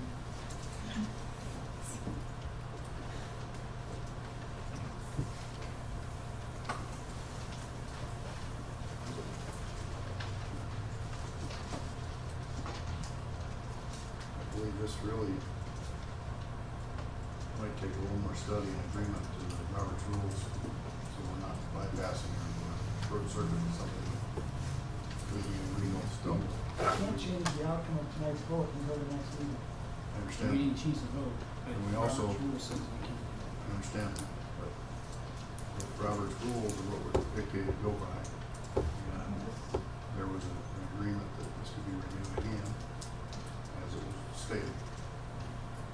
And we collectively, Nathan, Leon, and I, or whoever, and yourself, or whoever, understand exactly what we did and what could happen in October legally. That's what I'm pondering. And that's why I'm not comfortable 100% either way. We had a second vote during our last meeting. It was defeated at that time. And Ken et al. Decided that they wanted to renew the vote. Fine, we did that. I asked the question before we even went down that road. If we can continue to renew. And the response, again, from our parliamentarian was in the affirmative. So I think I'd like to revisit it. But that And doesn't stop the vote if you, tonight. if you have the right to renew, then I have the right to renew. You do, but not until the next meeting. That's when the renewed I motion know. takes place. That's fine. All I'm saying is I want it on the agenda for the next meeting. So after the next meeting. The question is whether it's a default vote or a vote. There's a It was paid last year, October 15th. We signed October 12th last year, so understanding that Joyce put some trust in that second vote to move ahead. Talking 10 days, it's October 10th is our next meeting, so that's the differential here, time-wise. So, Joyce, is your fiscal year start the 1st of October? That's correct. So we need to have it signed before the 1st of October. Ideally. we did them last year. We signed it October 12th last year, and that's. Mine's not legal. Well, they took the money and used it. I don't know what. Well, see, it sounded to me like there was a trust thing between USGS and Depends when they even honor it, it's like, it's a first or last. You know, I like that part about trusting, you don't have enough of that. Yeah, I think the working relationship that we historically had with the USGS, there was a lot of trust involved. Yeah, Just that's like a we do good with relationship. anybody you deal with on a long-term basis. And So- so maybe we could just use a little among ourselves as well. And I will offer the same thing I offered last year. If you want to wait until the next meeting, then I trust you to deal with this, and we'll wait until the next meeting. Until you can decide your parliamentary issues, et cetera. Okay?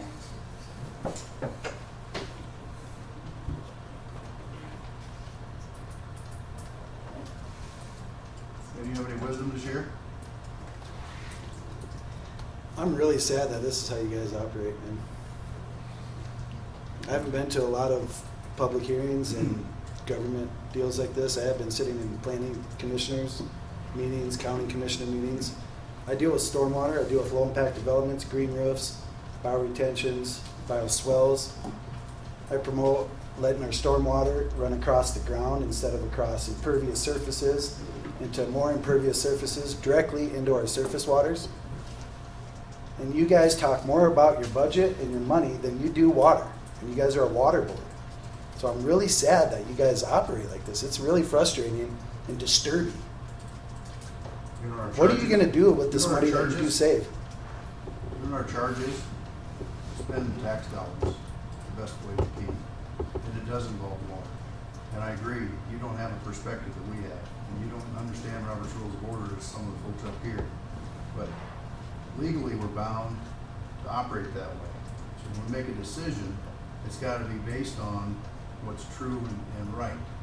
It may not be the vote you want to hear, it may not be the result you want to hear, but we've got to operate under those guidelines. We can't just run off and. I understand that. I understand both your guys' points of view. But nothing's getting done. You guys are kicking the can, right?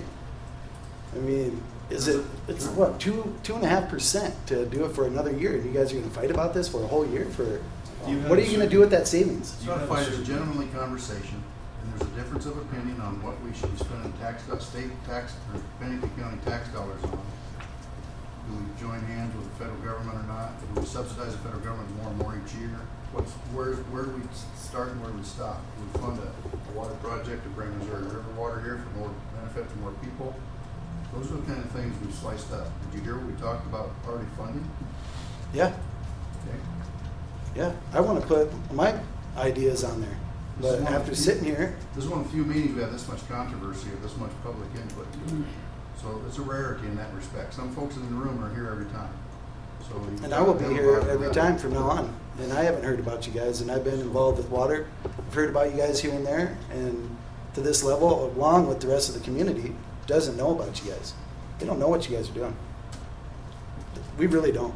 Jason, I just want to intercede a little bit.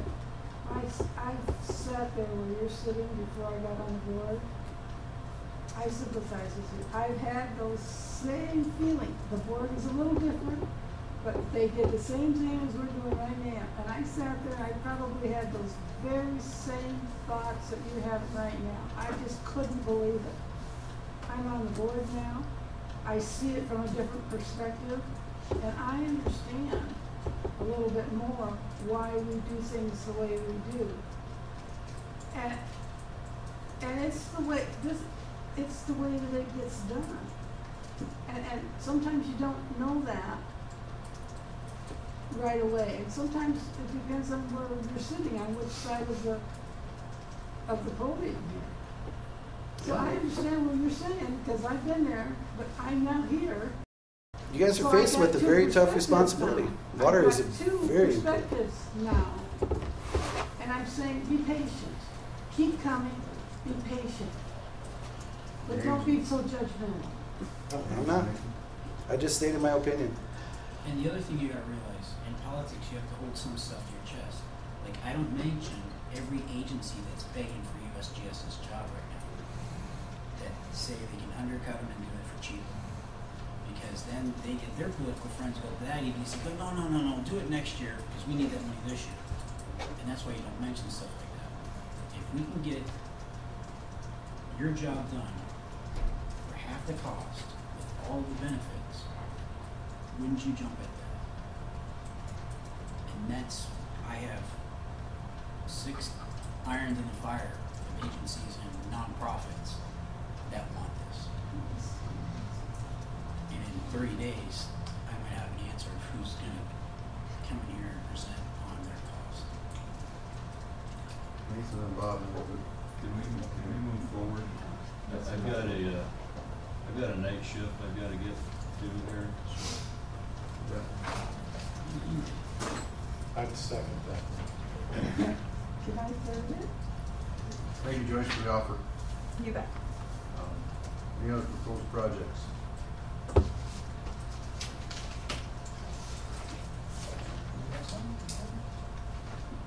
No, not at this time. Okay. Any other questions regarding budget as we walk through top to bottom? 2018 budget?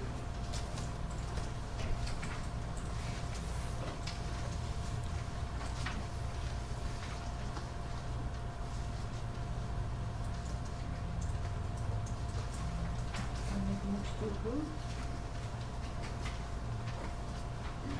You want to get there? Nobody else has comments. I'd like to reserve a little bit of time for people to see that list. Okay. If you wouldn't mind, please.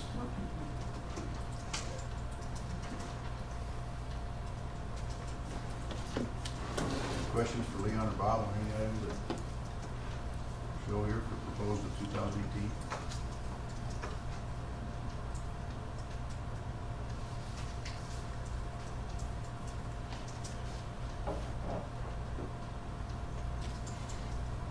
For Emily or Leon, has the adopt a stream ever lit fire anywhere, anytime?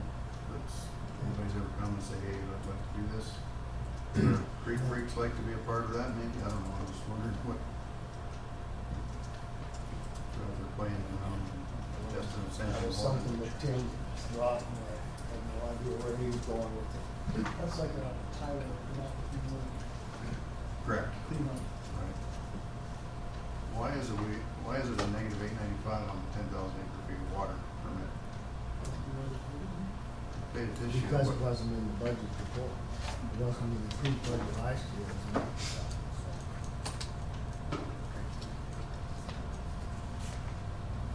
We have to write a check to make that by August sometime. We already did, yeah. Done.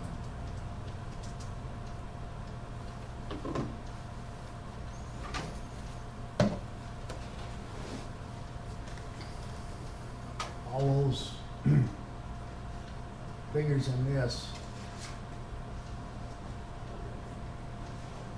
will be zero by the, sometime in October, except for this one, 1,159, that's what we have left over from that School of Mines project. So it goes back into the budget, which it's already back in there in these calculations. And $5,000 that nobody's asked for. So all these approved budgets over here will be paid off or put back in by sometime in October.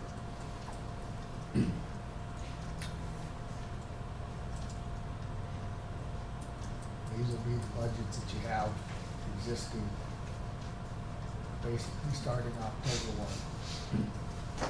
And this one is a 2-year commitment.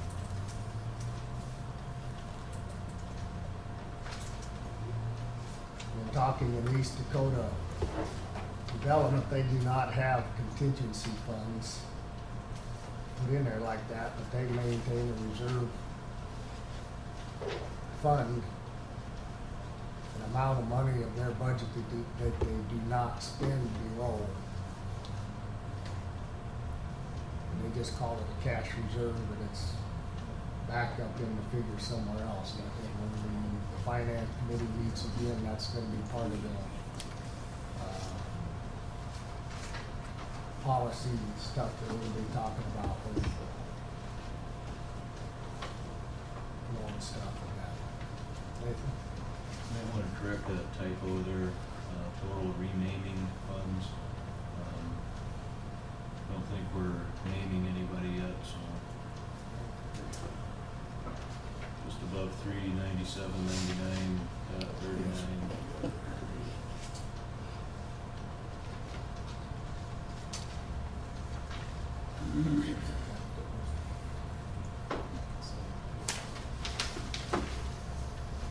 Any questions from the public on any of the items you see on the screen? Renaming, it's renaming instead of maiming.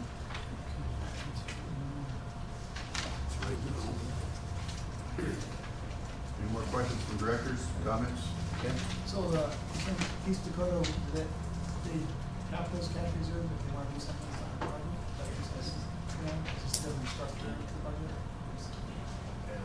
Sounds like we leave a minimum amount balance, so they always have it without ever touching it. Oh, yeah. Unless it's an emergency. It's taken a lot of years to build it up, but I think he said they have like they have $500,000 project budget, but they have $250,000 of that placed in a reserve cash fund that would actually show up back in here somewhere and be taken out of this bottom figure. So it would not show up as a available amount of money to spend.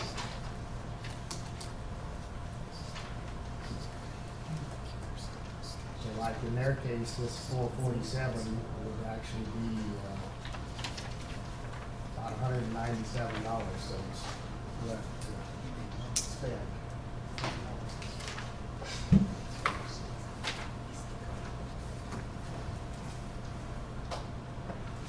Mike, I'm looking under 2018 proposed projects.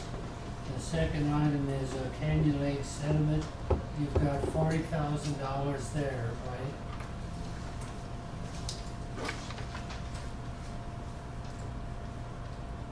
Yes. No, over under 2018 proposed projects, Yes, over on the far left side. correct. Okay, and then under administrative budget, you've got Canyon Lake Restoration 2017 approved, you've got 150,000. That's the dredging. They're different projects. Okay, and two different Canyon projects. Lake Restoration is the dredging commitment we've made years ago. Right, I know that. And the 40,000 is to USGS to parallel the DNA testing and pathogenicity testing that school mines and H2E are doing. Okay. Rapid Creek.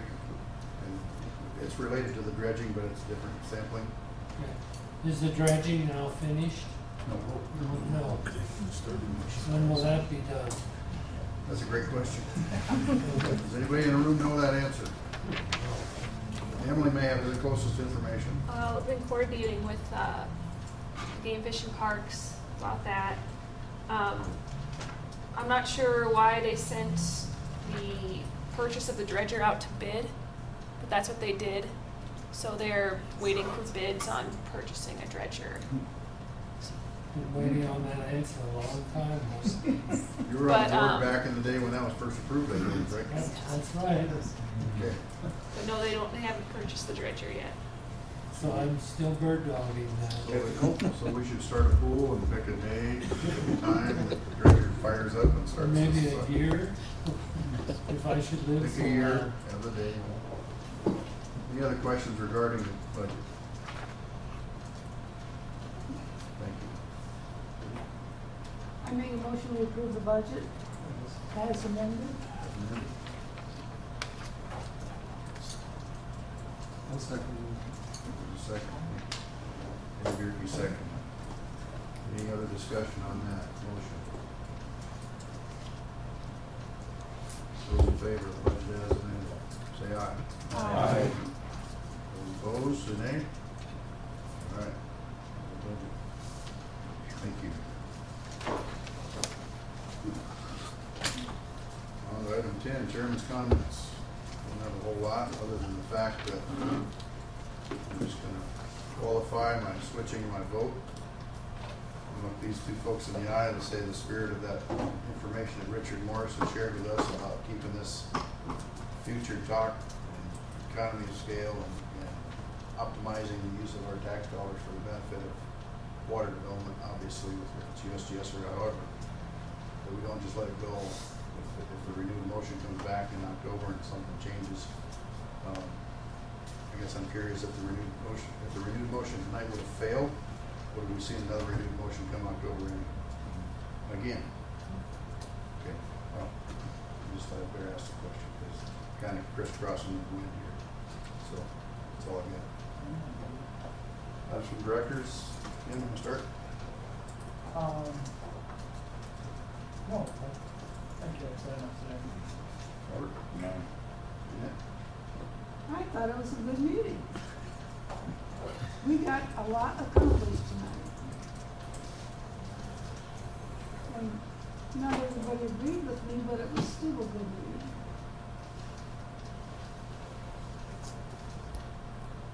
That's it. As I said before, I'll check with, go over to Hill City and check with that lady and see what they're talking about. And if it's something that's, is worthwhile, I might bring something back on that.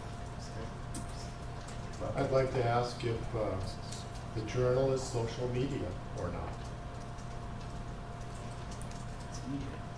Media. I was asked by the journal. I mean, I've never been talked to by the journal, and they called and I said no comment, simply because it was just like if I'd been texting somebody and punching that in the deal and having it sent off. That's the old social media, and look what it did. You know, we got a lot of people here. If the journal, that I also wanted to say that journal article, I'll bet it was one of the top water board advertisements, because it's just too bad that it wasn't about us. But that brought people in. It's too bad it didn't happen prior to the second vote or before the first vote to get people here and involved. But it is what it is.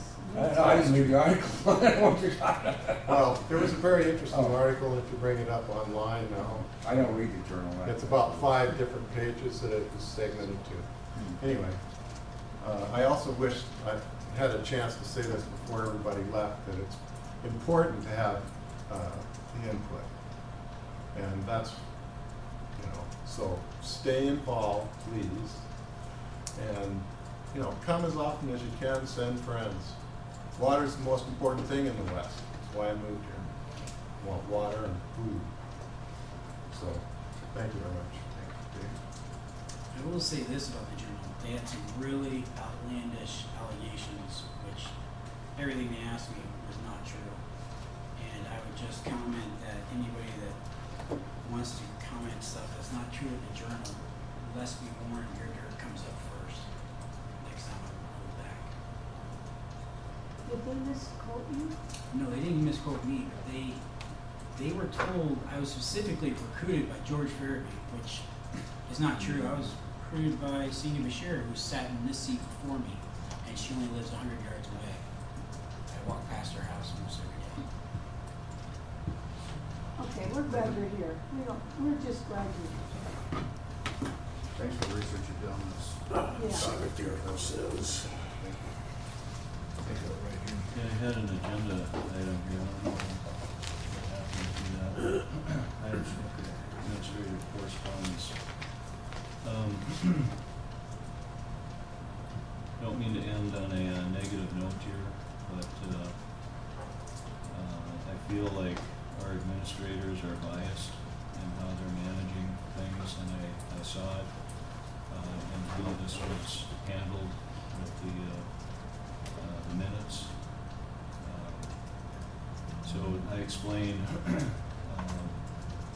the minutes and how they weren't presented correctly. I sent something to Emily, basically telling her that I wasn't happy with the minutes, asked that they be corrected. Got a response back from her and a Chris Ewart, is that you? Sitting there. That's me. Somebody, Right here. You? Okay. Okay, so why were you involved? Because I'm Emily's boss, and Emily was stressed out by your email because you left out part of your email, part where you accused either Ken or us of bias and intent to tarnish. Yeah. With no, what's your proof for that? The Just minutes. your personal opinion? And I had a very calm and measured response to you, which was in a board like this, where nobody's in power, it would be nice and everybody would be more civil, like Mike said, we're just having civil, gentlemanly conversations. Okay, are you an If you didn't administrator? start out with First accusing off- people of bias and intent to tarnish. I have the floor, okay? So just be quiet until your turn comes. Didn't you ask me a question? I asked, yeah, and I got more than I wanted. Okay, I asked if you were Leon Ewert, so all you had to say was yes or no. Christian. Or Chris Ewert, excuse me. I sent an email to Emily. I did not send anything to you. I don't know why you were a party to the discussion to begin with. And the other thing is, I don't want to get lectured by you on professional courtesy. That's not your job. You shouldn't have even been part of the equation. So I'm not happy at how this whole thing played out. Chris is the president of H2E, just as a representative of. Okay, I sent an email to Emily. Right, I'm just trying to clarify that piece, because it hadn't been so said yet. Emily is from my understanding, Emily is our administrative assistant. Okay, that's her role.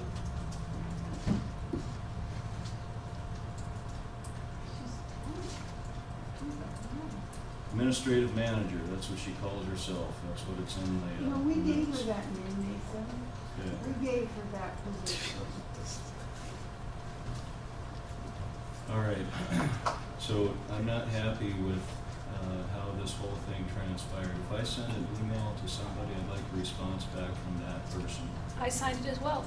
You did, yeah, and then you included somebody else who took it upon himself to lecture me on professional courtesy.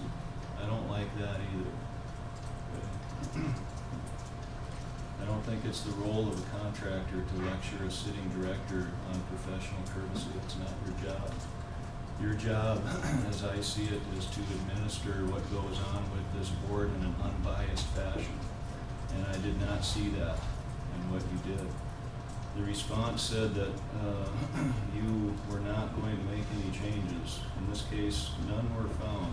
In other words, no obvious errors. In this case, none were found and no changes were made from the draft minutes. But after you went back and checked the audio recording, you did find that there were changes, and you did make the changes. So that's good. But why didn't you do that right up front? When you did send out the changes, there was a note on there qualifying the changes as a minor correction. That's not your job to qualify it either. If you see it as a minor correction, that's fine, but I did not. Okay? These were my comments, and I want them presented in the order that they were made and in my language. That was not done. So,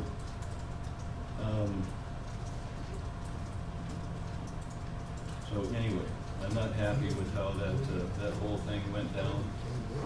In the future, what I would like to see is if any director has an issue with what's going on and they send something to Emily, that it comes back from Emily and it's done in an unbiased fashion. And that's not just me, but also any other member of the board. That's the way I think this thing should be managed. Go to Chris and then come back to you, James. Good. So you're again misrepresenting our email back to you. just like you misrepresented your first email. We said back to you that if you have an issue with the amendments or with the minutes, you're welcome to request an amendment. We never said we wouldn't amend them. We just said that Leon reviews them just in general, and if he doesn't see any big problem, he sends them out. And if you have an amendment, then ask for an amendment. Say, this is what I want for an amendment. No, you didn't. You said they were biased and you had an intent to tarnish without explaining what you said, what you disagreed with, but you didn't propose an amendment. Like, I didn't like this, so I want this. Or then later when you said you wanted the minute by minute done, then that's what we did. And that's what we said to you back in our email is, if you want an amendment, tell us and we'll make it, but leave out the bias and intent to tarnish. Why are you even involved? Because I'm her boss, I see every email that goes through H2E. Did we hire this gentleman to be involved? Is he part of it? He's the company. He was awarded the bid 2 years ago. Yeah. I was here for all the meetings. Listen, very active when it comes to meetings. They report to him as a company, but they report to us as a board. Okay. So, in that essence, he will be involved. Hired H2E.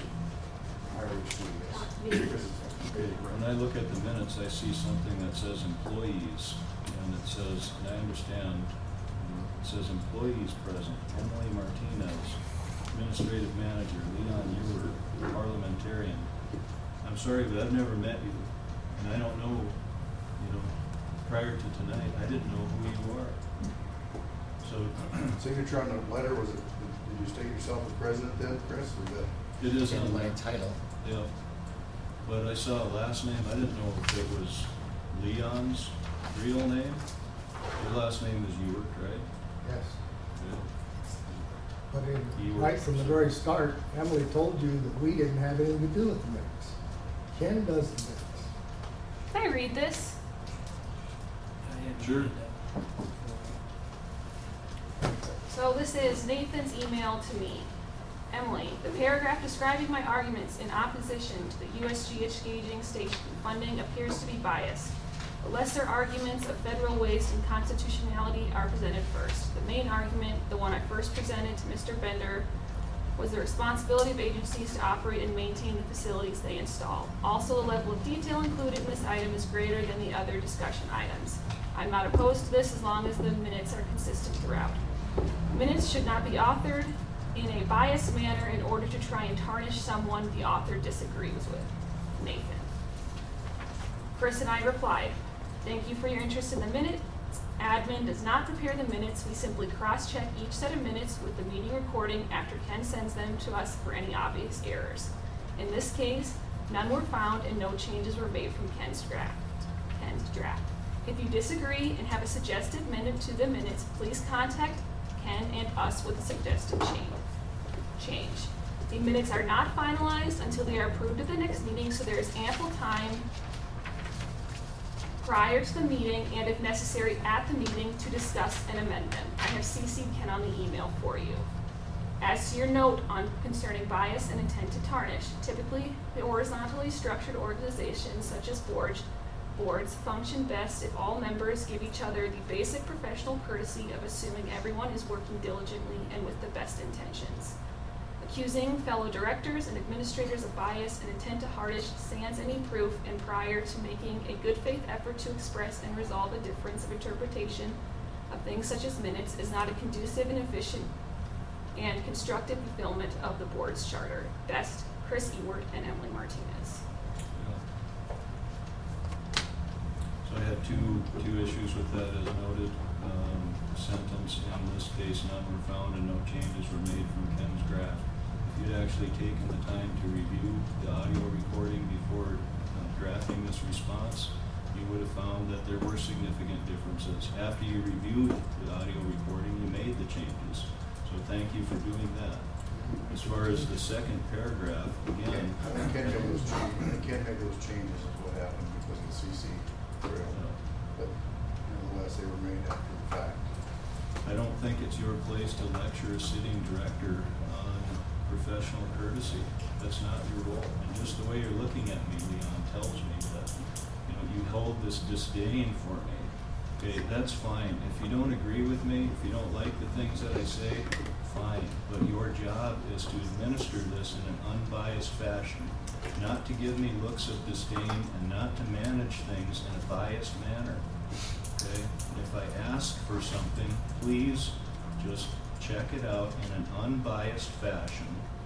Review the audio recording if that's what it takes, and then make your response. That wasn't done. James, I'm gonna call you and then go back to Chris. We're gonna wrap this up. I'm going to play devil's advocate for a second. I too had a problem with the minutes because the financial aspect was completely left out. And I don't blame Emily and Leon. I do want to make sure Ken tries to put in direct quotes, not paraphrase. Because when I read the minutes, it was obvious that you were in complete disagreement with Nathan. Just from the way they were written. And I think that should be halted immediately. Chris, you're on the receiving end of this. It's, you can tell, I can tell. Okay? Maybe you can't because, you know, you've got a different perspective on it. And I understand, you know, that some of the things that I say because of the strong beliefs that I have rub people the wrong way and they don't like hearing it. I understand that. And apparently, you know, you guys are some of those people. Fine. If you want to hold those things, more power to you. But while you're here, I'd like to see things managed in an unbiased fashion. And I can tell you that I am not feeling that way right now. And there were several things that happened that reinforce my feelings that way. Chris, one last comment. I would just reiterate again that we were not asked to amend the minutes before we were, or Ken, it was unclear from the email which one was accused of bias and intent to tarnish. It was in the same email that did both of those things, which is what I thought was inappropriate for my employees to be treated that way, and I defend my employees. So that's where it came from. So now in a bigger picture, we were approached about doing this contract 2 years ago. They thought somebody, a professional, because the previous board thought that the previous administrator was too involved in pushing the board in different directions and trying to get her own way. And so one of the board members came to us and said, you guys are a professional consulting group, you have a lot of scientists, a lot of water people, can you do this? And just do the admin, stay out of the politics. And we said, okay, we'll put in a bid. So we put in a bid. And for a year and a half, we were praised all the time. Like, we're so glad you guys are staying out of the politics. The previous people were trying to do everything and trying to push the board and control the board. So thank you for staying out of the politics. So then the meeting in January comes up. A director, previous director, out of the blue starts making wild accusations and against us about stuff. And then the next day, and that was resulted in some people getting seated on the board. There was a big kerfuffle. I hadn't been to a meeting for a while. So then the next day, that director tells us, oh, he didn't mean any of it. He was just trying to get the people seated on the board that he wanted. Fine, that's the politics. But we were told, come here and stay out of the politics. So if my people are not staying out of the politics, then they need to. So, but we want to be also left out of the politics from your guys' end. And so that means emails to us. If you want to send an email accusing somebody of something, please send it directly to the director or make clear in the email that we're not the ones being accused. Is it, we actually thought, I mean, Emily came to me all stressed, thinking that you were accusing her of bias. I think there's a lot of stuff that comes out of the administration's, email, et cetera. They facilitate distribution of minutes and agendas and board packets and things. I think it did get a little bit in the personal realm for the sake of Nathan's email said minutes should not tarnish, should not be biased. I'm not sure he pointed at anybody in particular when he said that, but not knowing all the perspectives of everybody's thoughts at the time. I think it's easy to take offense when you see words in an email to you that might point towards a person or something. And that's comments were made should not. And I don't know if you made any accusations necessarily, just the fact you made a general statement the way I heard it. Yeah. That they shouldn't be that way. And I agree, and it shouldn't be pointed at I made a general statement back. Pardon me? Didn't I not? I just made a general statement back, didn't I? So, If I'm a I think it got a little bit contractor, edgy, and I think we're clearing the air tonight to get some of this kind of yep, understood. that's fine. I don't want this to continue either, and that's why I'm bringing it up. I do So not now- want this to now it's continue. done, right? Now it's done. We don't Not want yet. it to I'm not continue, done now talking it's yet. done. And things happen, but it's over now and we need to move on. A contractor's job is to do the job. You don't lecture the people that hired you to do the job about whatever. That's not your role. And it's bad business, in my opinion. But going forward, if you could please try to manage, try to hold your political philosophies to yourself or whatever. Do your job in an unbiased fashion, please. That's what I'm looking for. Chuck, you have a comment? Yes, and I think Mr. Akers will understand exactly where I'm coming from, because back when I was on the board many years ago, we were having this problem when it came to minutes, especially. And I'm going to go to your minutes to give you an example of what, and Mr. Farabee was one that was adamant about people preparing minutes or putting their own bias in. And then we had a motion and discussion, and we decided, and I think it was settled, we thought, that you only put the basics into the minutes. And here's a prime example of what was done in your last minutes, immediately after all this discussion on the specific reason for all the discussion tonight, and this is on the SDPAA insurance. Here it says, moved by Moss and seconded by Durlou to renew insurance coverage with SDPAA for 1 year effective August 24th, 2017. Motion passed unanimously. Period. That would have prevented the problem that Nathan had. It wouldn't have, Emily wouldn't have got into the discussion at all. Leon wouldn't have, Chris wouldn't have. The whole thing would never have arisen had the minutes just been that way. Now, I'm not trying to point a finger at Ken for having prepared the minutes the way he did. I'm just saying, if you stick to the bare basics, you avoid all that potential for getting someone's feelings hurt. And I'm just suggesting, we had decided that's the way it should be done several years ago. That's a possible solution now. I was just gonna say that this is like a deja vu. I mean, they did the same thing to Denise Livingston. They just beat her up too.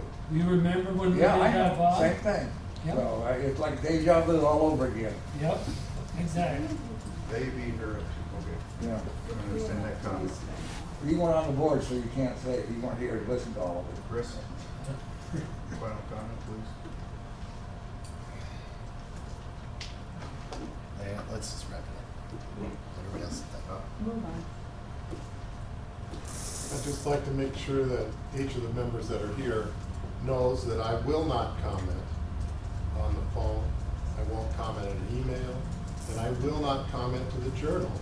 If they want my reasons for voting one way or another, they must be at the meeting, or they won't know what or my reasoning. I will not be intimidated in any shape or form. Thank you very much. Okay, directors are done. Items from admin. Nothing. Items from public. So one or two of you out there hasn't said a word. I don't want to blame. I just really have just a quick question. I thought it was really. I've attended these meetings for a long time. Well, my name is Bill Eldridge, and my family's lived in the community a really long time. It's really exciting to see a lot of people involved about an important topic.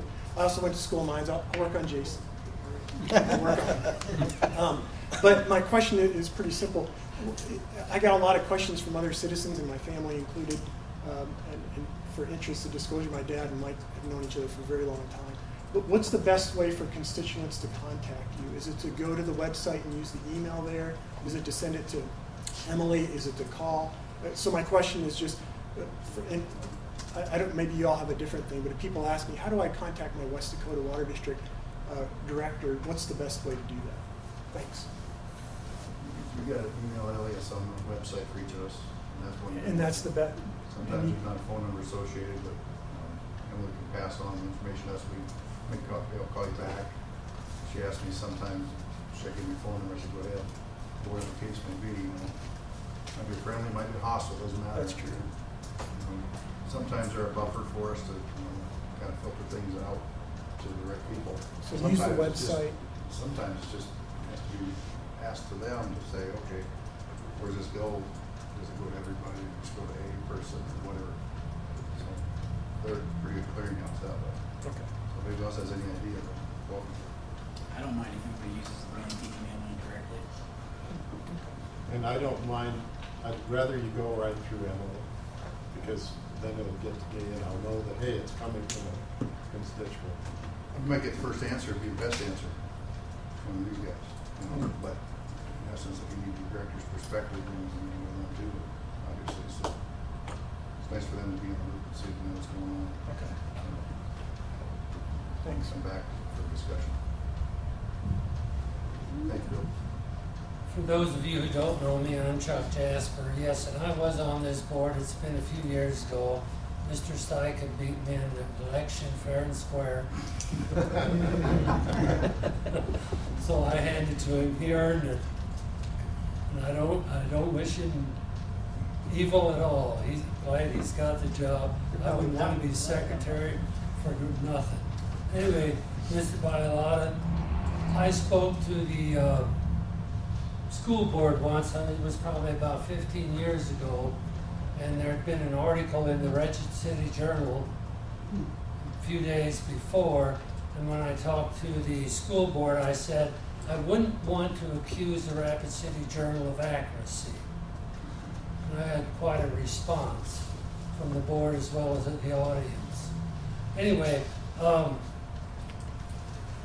some of you mentioned, and I mentioned, the Rapid City Journal and their article that was in the paper the other day.